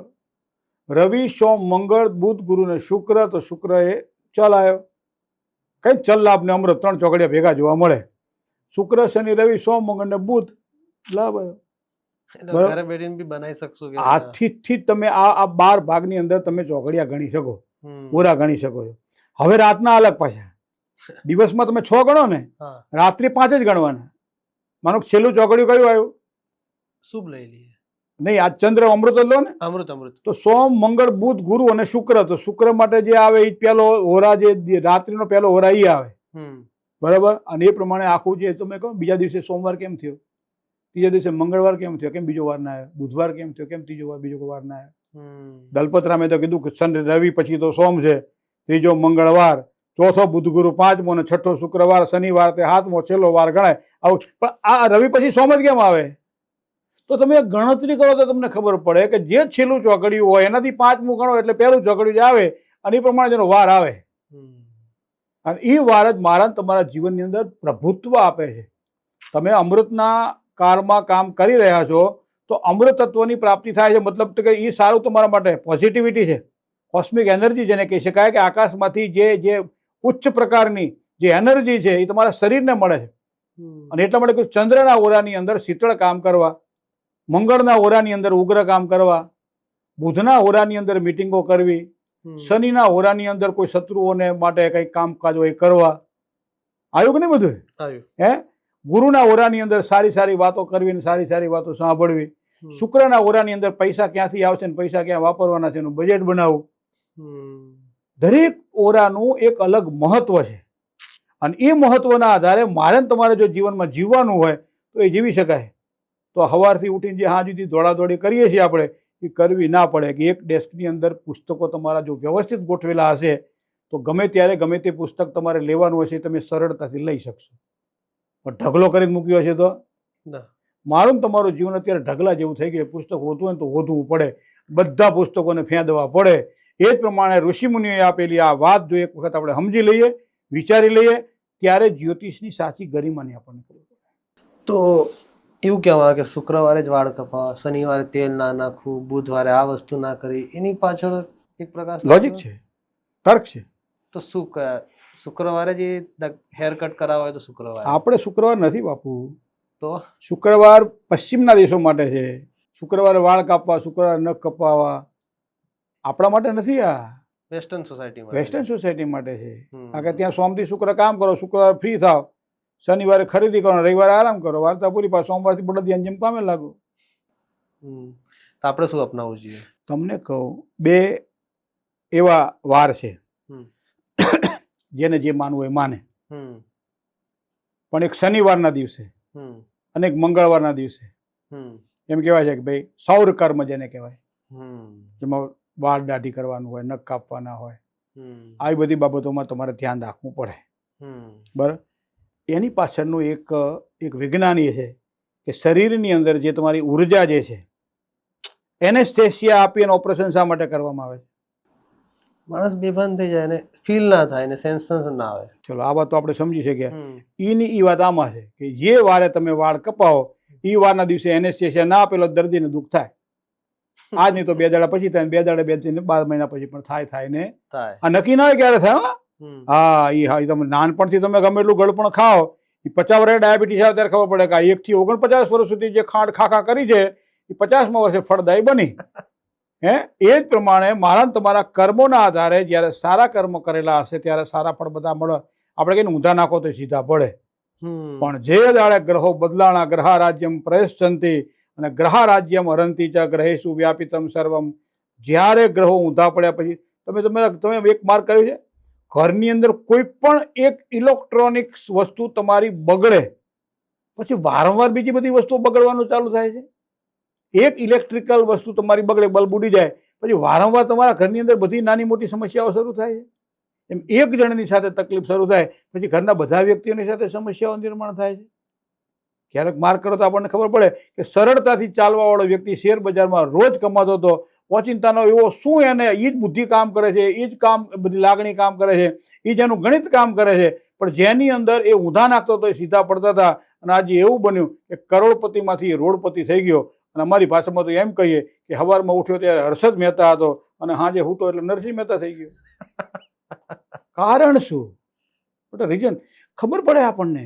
મને તમને જ્યોતિષ ઉપર એક ગર્વ થાય, મારા ઋષિ મુનિઓ ઉપર, કે જે સંસ્કૃતિનું એને નિર્માણ કર્યું મારા તમારા માટે. અને આપણે આજે આ જ્યોતિષને ક્યાં લઈ જઈ રહ્યા છીએ? શનિવારે વાળ કપાવા, રવિવારે વાળ કપાવી ગૌણ વસ્તુ છે. બરાબર. ઘણા લખવી આ જ વસ્તુ પૂછે છે. પેલા વચમાં દશામાની મૂર્તિની સ્થાપના જ્યારે કરી ત્યારે મૂર્તિ ક્યારે વિસર્જન કરવું એવું આપણે પૂછીએ.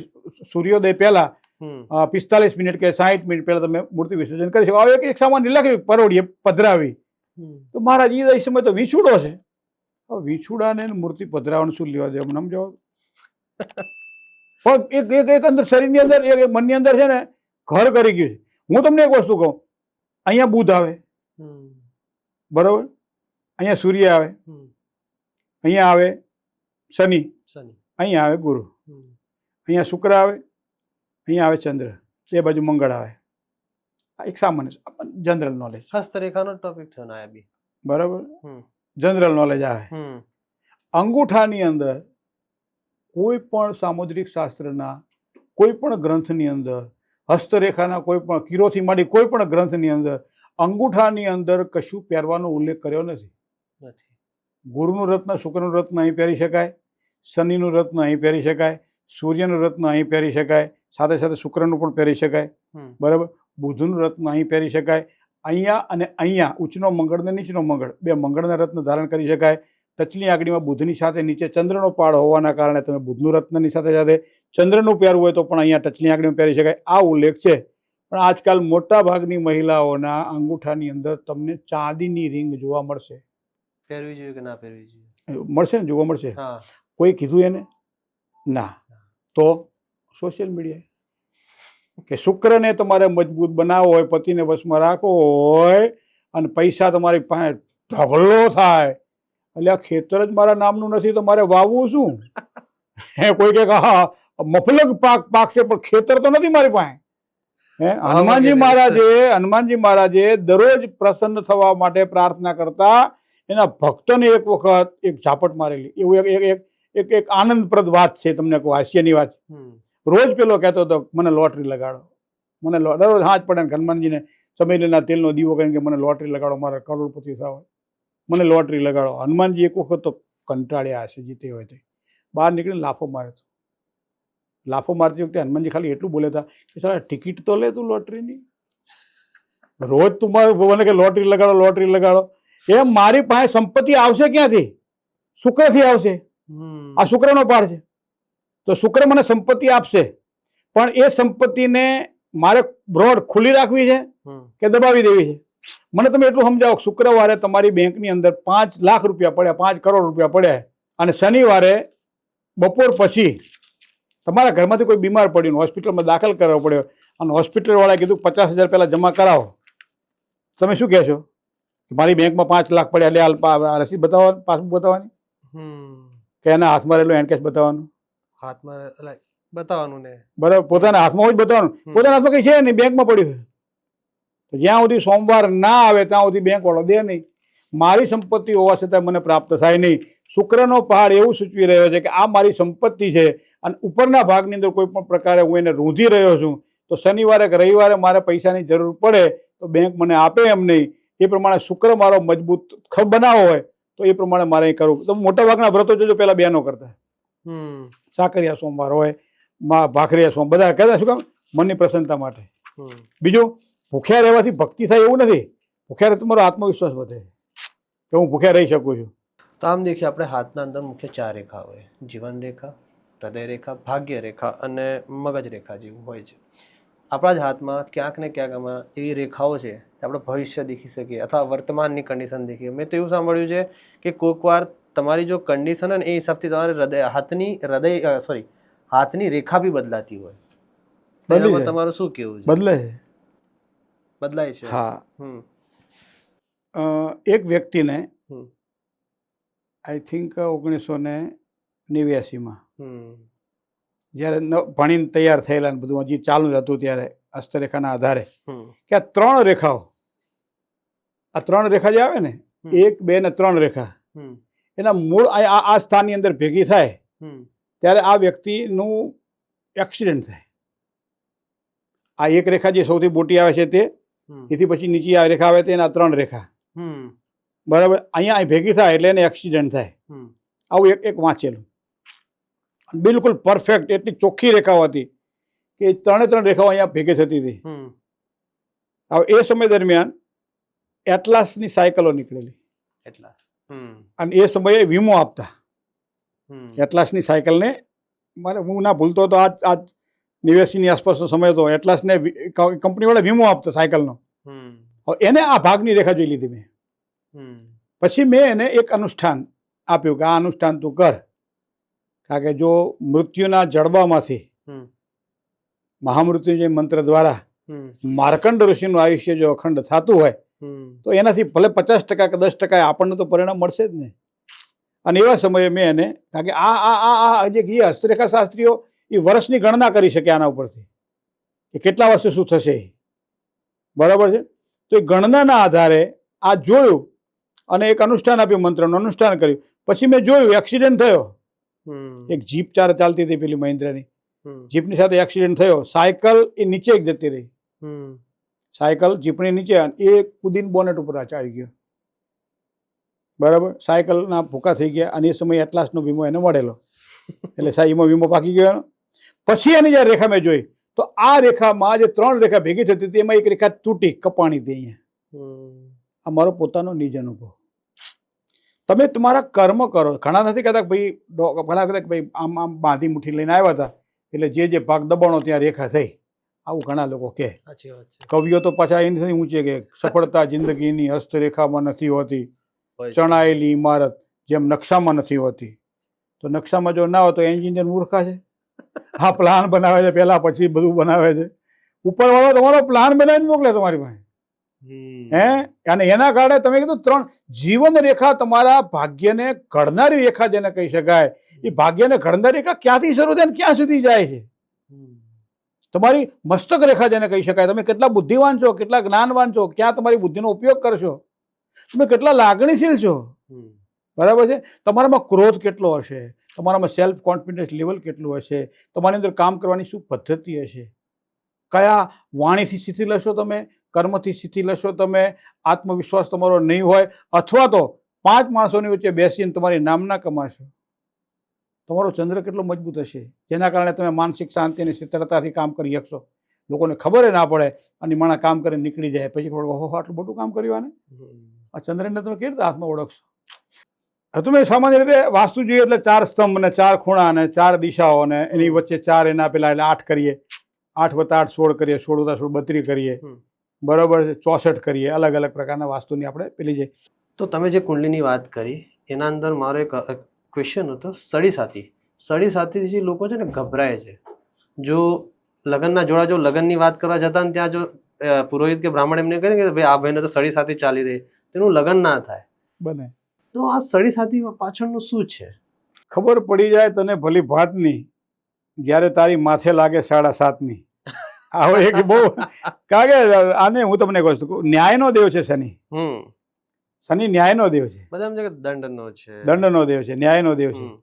4 રસ્તે પોલીસ વાળા ઉભા હોય ને તમે તમારું બાઇક બંધ થઈ જાય એટલે સમજો ને તમે પાસે લાયસન્સ નહીં હોય,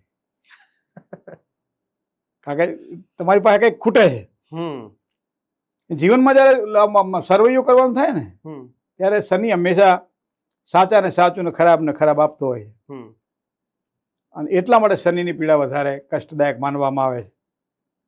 કોઈ પણ શનિ જે રાશિમાં પ્રવેશ કરે અને એની આગળની અને પાછળની રાશિ, આ ટોટલ એક રાશિની અંદર શનિ 2.5 વર્ષ સુધી ચાલે. એટલે 3 રાશિ ગણો તમે તો 2.5 × 3 એટલે 7.5 વર્ષ થાય. એને આપણે પછી 7.5 અંગ્રેજીમાં એને ઢૈયા કે, બરાબર, આવા શબ્દ પ્રયોગો ઘણા બધા થયેલા છે. ખાસ તો એ કે પનોતી.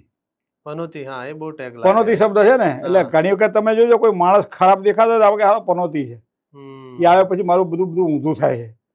એ પોતાના કર્મો નથી હોતો, એ સામે લાલું પેલું જોવે છે, એ મારા માટે પનોતી છે. હાથ બાઠમમાં તમને બહુ બધું જોવા મળશે. બરોબર. તો આ શનિની વાત છે કે શનિ જયારે 12મા સ્થાનની અંદર આવે ત્યારે પનોતીની શરૂઆત થાય, મધ્યમાં આવે ને પછી છેવટે આવે એટલે 7.5 પનોતી લાગે. પછી માથાની પનોતી, પેટની પનોતી અને પગની પનોતી, એમ કે ઉતરતી પનોતી. તો આ વસ્તુ થાય. 4મા અને 8મા સ્થાનમાં જયારે શનિ દ્રષ્ટિ કરતો હોય ત્યારે એ નાની પનોતી કહેવામાં આવે છે.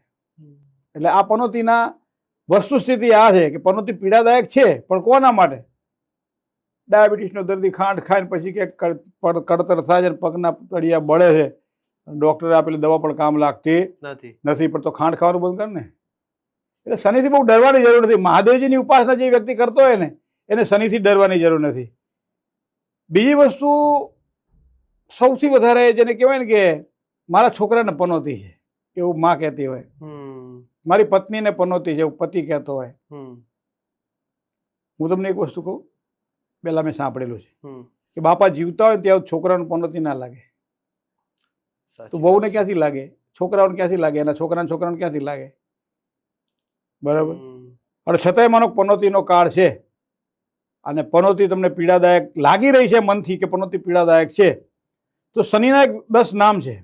શનિવારના દિવસે સાંજે સંધ્યાના સમયે પીપળાના થડમાં જાઓ, માટીના કોડિયામાં સરસિયાનો 4 મોઢાનો આડીવાટનો દીવો કરો અને કોણસ્ત પિંગલો બભ્રુ કૃષ્ણો રૌદ્રંતકો યમઃ સૌરી શનિશ્ચરો મંદ પીપલાદેન સંસ્તુત એતાની 10 નામાની પ્રાતરુત્થાય પઠેત શનિશ્ચર કરતા પીડા ન કદાચિત ભવિષ્યતિ.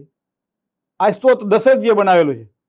રોહિણીનો સકટ ભેદ થાય ત્યારે એમ કે દુષ્કાળ પડે, અને એવા સમયે શનિ સાથે દશરથ રાજાએ યુદ્ધ કરેલું, શનિને પરાસ્ત કરેલો, એવી એક કથા છે. પછી પ્રસન્ન બનેલા શનિએ દશરથ વરદાન માગવા ગયો ત્યારે દશરથ રાજા આ મંત્ર દ્વારા ભગવાન શનિની પ્રસન્નતા માટે એમને કહ્યું.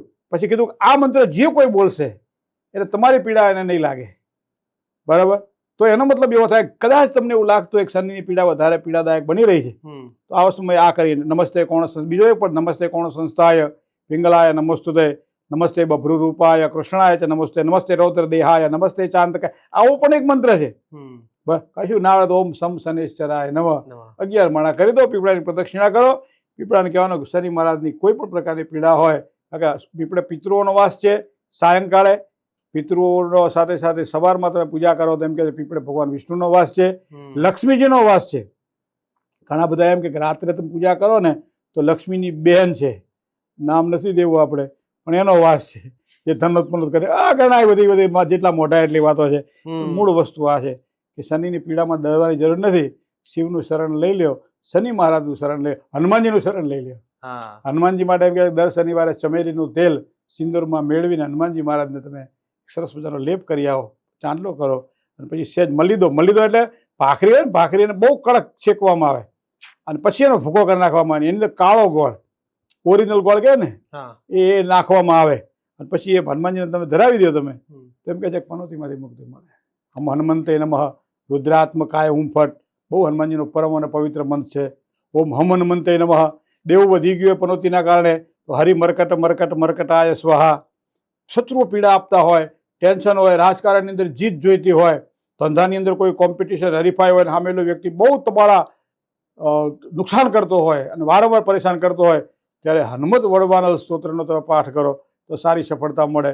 મારુતિ સ્તોત્રનું પારાયણ કરો તો મનની પ્રસન્નતા વધે. અને સૌથી વધારે શ્રેષ્ઠ હોય તો હનુમાન ચાલીસા.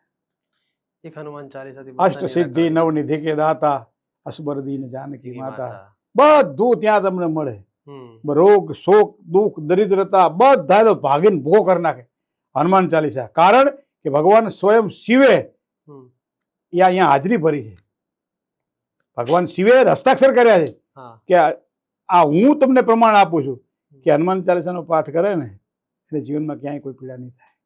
તો આવી એક પીડામાંથી મુક્તિ માટે હનુમાનજીની આરાધના પણ શનિ માટે ખૂબ મહત્વની માનવા.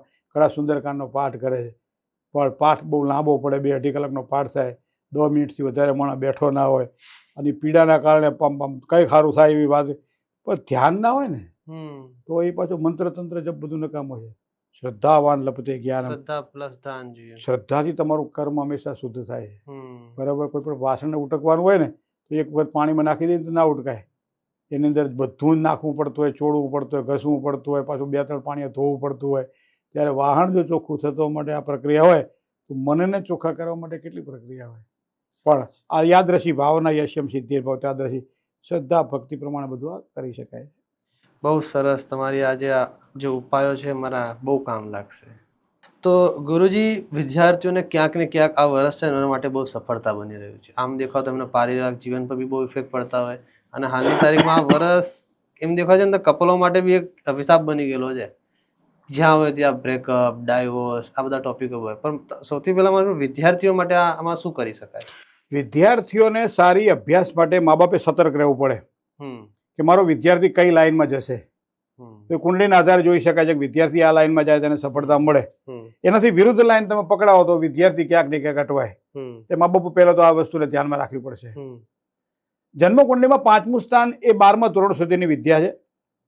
જન્મકુંડલીમાં 9મું સ્થાન એ 12મા ધોરણ પછીની જે ડિગ્રી હોય એના માટેનું સ્થાન છે. અને 12માંથી 5મું સ્થાન એટલે પરદેશ જઈને ડિગ્રી મેળવવાનું હોય, ભણવાનું હોય, એના માટેનું સ્થાન છે. તો જન્મકુંડળીમાં તમારે આ 3 સ્થાનને જોવા જ પડે. 5મું સ્થાન, 9મું સ્થાન ને 12મું સ્થાન.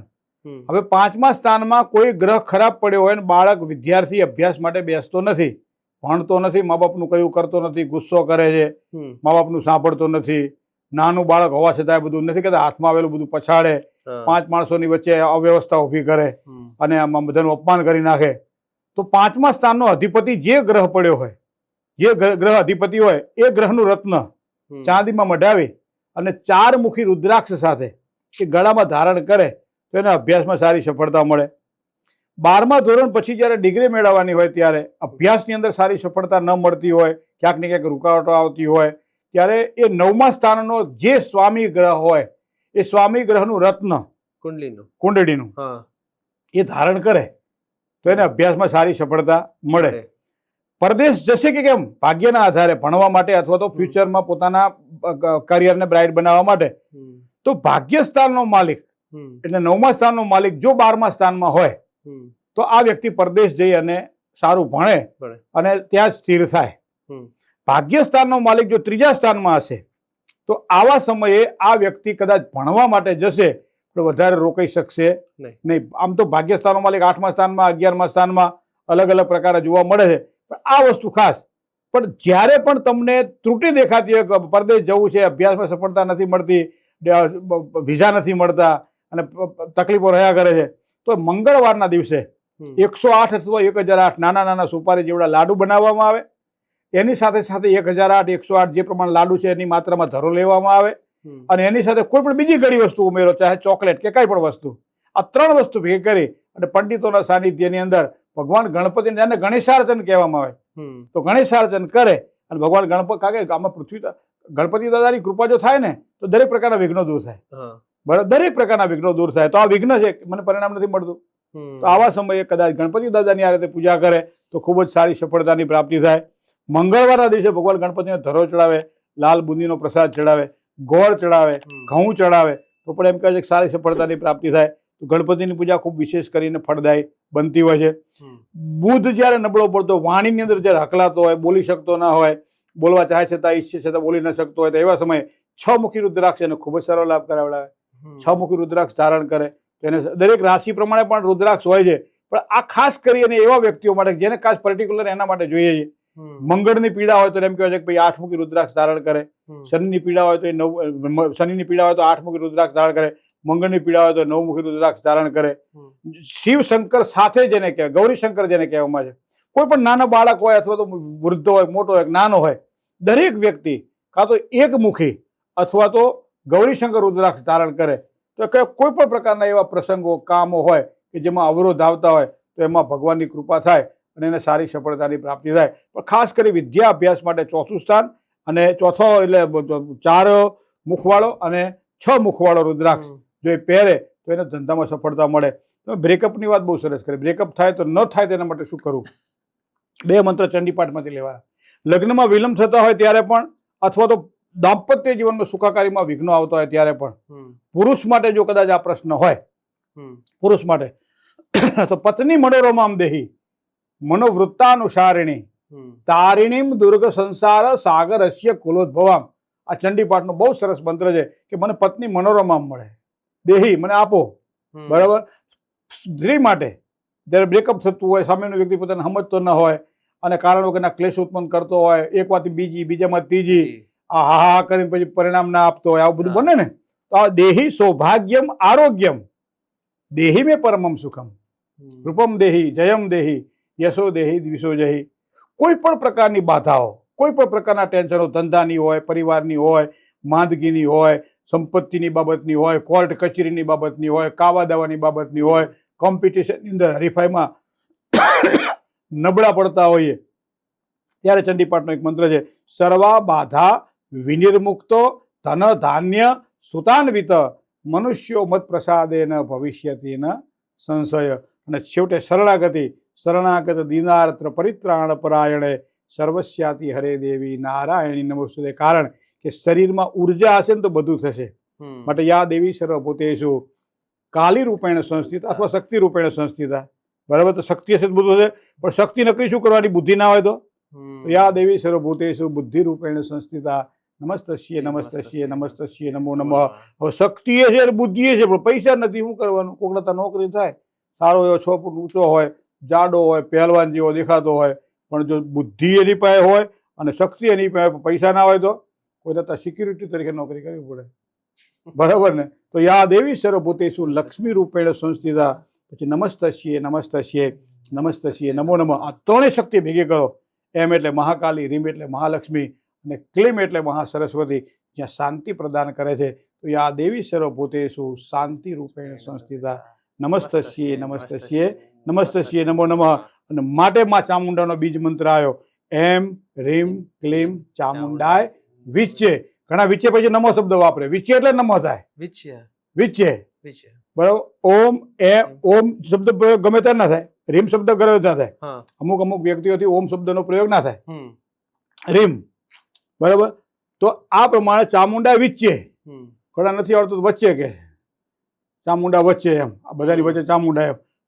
મેં ના કીધું કે મંત્રનું બહુ મહત્વ છે અને આ મંત્ર હંમેશા મનની શાંતિ, કુશળતા અને પ્રસન્નતા પ્રદાન કરે.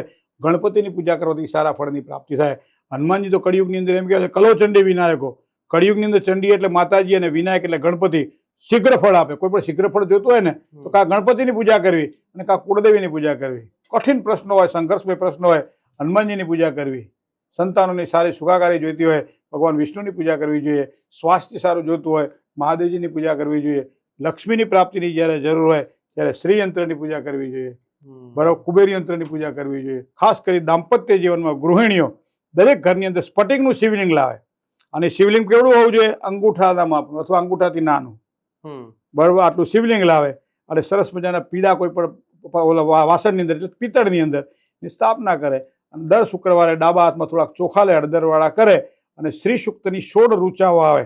એ 16 રૂચાઓ દ્વારા શ્રીયંત્ર ઉપર એ ચડાવે તો એને સારા ફળની પ્રાપ્તિ થાય. બધી કામનાઓને સિદ્ધ થાય. કદાચ એ 16 રૂચાઓ ન ફાવે તો એના માટે બહુ એક સરસ્વતીનો આપણે લક્ષ્મીજીનો એક મંત્ર છે, શ્રીમ રીમ શ્રીમ. આ બીજ મંત્ર છે.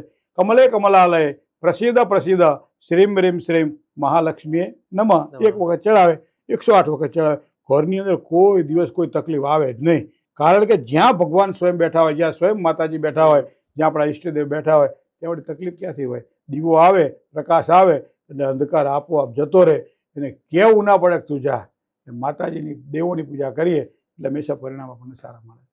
ખૂબ સરસ, તમારો બહુ બહુ આભાર. તમે આટલી એવી જાણકારી આપી જેનાથી ઘરના અંદર સુખ, સમૃદ્ધિ અને શાંતિ જળવાય. સર્વે ત્રા સુખિનઃ સંતુ, સર્વે સંતુ નિરામયા, સર્વે ભદ્રાણી પશ્યંતુ, મા કચ્ચિત પાક ભવેત. તો ગુરુજી, તમારો ખૂબ ખૂબ આભાર. આજે જે તમે અમારી જોડે જ્યોતિષશાસ્ત્ર, વાસ્તુશાસ્ત્ર અને હસ્તરેખાનું જે જ્ઞાન અમારી જોડે જે શેર કર્યું, જે અમારા વ્યુઅર્સ છે, જે આજે એમની જોડે તમારી જોડેથી બહુ એટલું અતુલ્ય જ્ઞાન મળ્યું. જો આજે હું કોઈ જગ્યા પર જતો ને મને આટલું જ્ઞાન તો ના જ મળતું. અને મારા વ્યુઅર આજે હસ્તરેખા બી દેખી શકશે, એમની વાસ્તુશાસ્ત્ર બી દેખી શકે અને એમની કુંડલી પણ દેખી શકે. જી, તમને આજે મારા મંચ પર આવીને કેવું લાગ્યું? બહુ સરસ એક અનુભવ રહ્યો. કારણ કે વાદે વાદે જાય તે તત્વબોધ. વિદ્યા એકથી વધારે વ્યક્તિઓ પાસે પહોંચાડવાનું તમે જે માધ્યમ, એ અમારા માટે બહુ એક લાગણીસભર, હું તમને કહું તો ઘણા બધા વ્યક્તિઓ સુધી જ્યારે આ વસ્તુ પહોંચે અને એમાંથી ખપ પૂરતું પોતાનું હોય અને ગ્રહણ કરે. બાકી તો ઘણું બધું હોય, પોતાના પૂરતું ગ્રહણ કરે ને એને કંઈક અનુભવે અને એના દ્વારા પોતાને મળેલું જ્ઞાન બીજાને આપે, તો એ આપણા માટે બહુ ઉમદા જે તમે જે પ્રયત્ન કર્યો છે, ખૂબ સરસ પ્રયત્ન, સરાહનીય પ્રયત્ન છે અને મને લાગે છે ઘણા બધા લોકોને આ લાભ થશે. આભાર તમારો. ધન્યવાદ. તો મિત્રો, આજે આપણે સરળ ભાષામાં જાણ્યું ગ્રહ, નક્ષત્ર, રાશિ, વાસ્તુશાસ્ત્ર, હસ્તરેખા અને એવી ખૂબ જ મહત્વપૂર્ણની જાણકારી જે આપણે ગુરુજી જોડેથી જાણવા મળેલી છે. જો તમારા પ્રશ્ન હજી બી ક્યાંક ને ક્યાંક રહી ગયા હોય અને તમારે જાણવા હોય તો હું આ ગુરુજીનું ઇન્સ્ટાગ્રામ અકાઉન્ટનું હેન્ડલ મારી ડિસ્ક્રિપ્શન લિંકમાં નાખી દઈશ, સાથે એમના કાર્યાલયનો એડ્રેસ પણ. તો તમે તમારા પ્રશ્ન પૂછી શકશો. એની સાથે હવે આપણે આગળના એપિસોડમાં વધુ ઇન્સ્પિરેશન અને વધુ ઉર્જા સાથે મળશું. ત્યાં સુધી આ વિડીયોને લાઈક કરજો, સબસ્ક્રાઈબ કરજો અને ચેનલના અંદર તમારા વિચાર જણાવજો. ત્યાં સુધી નમસ્કાર.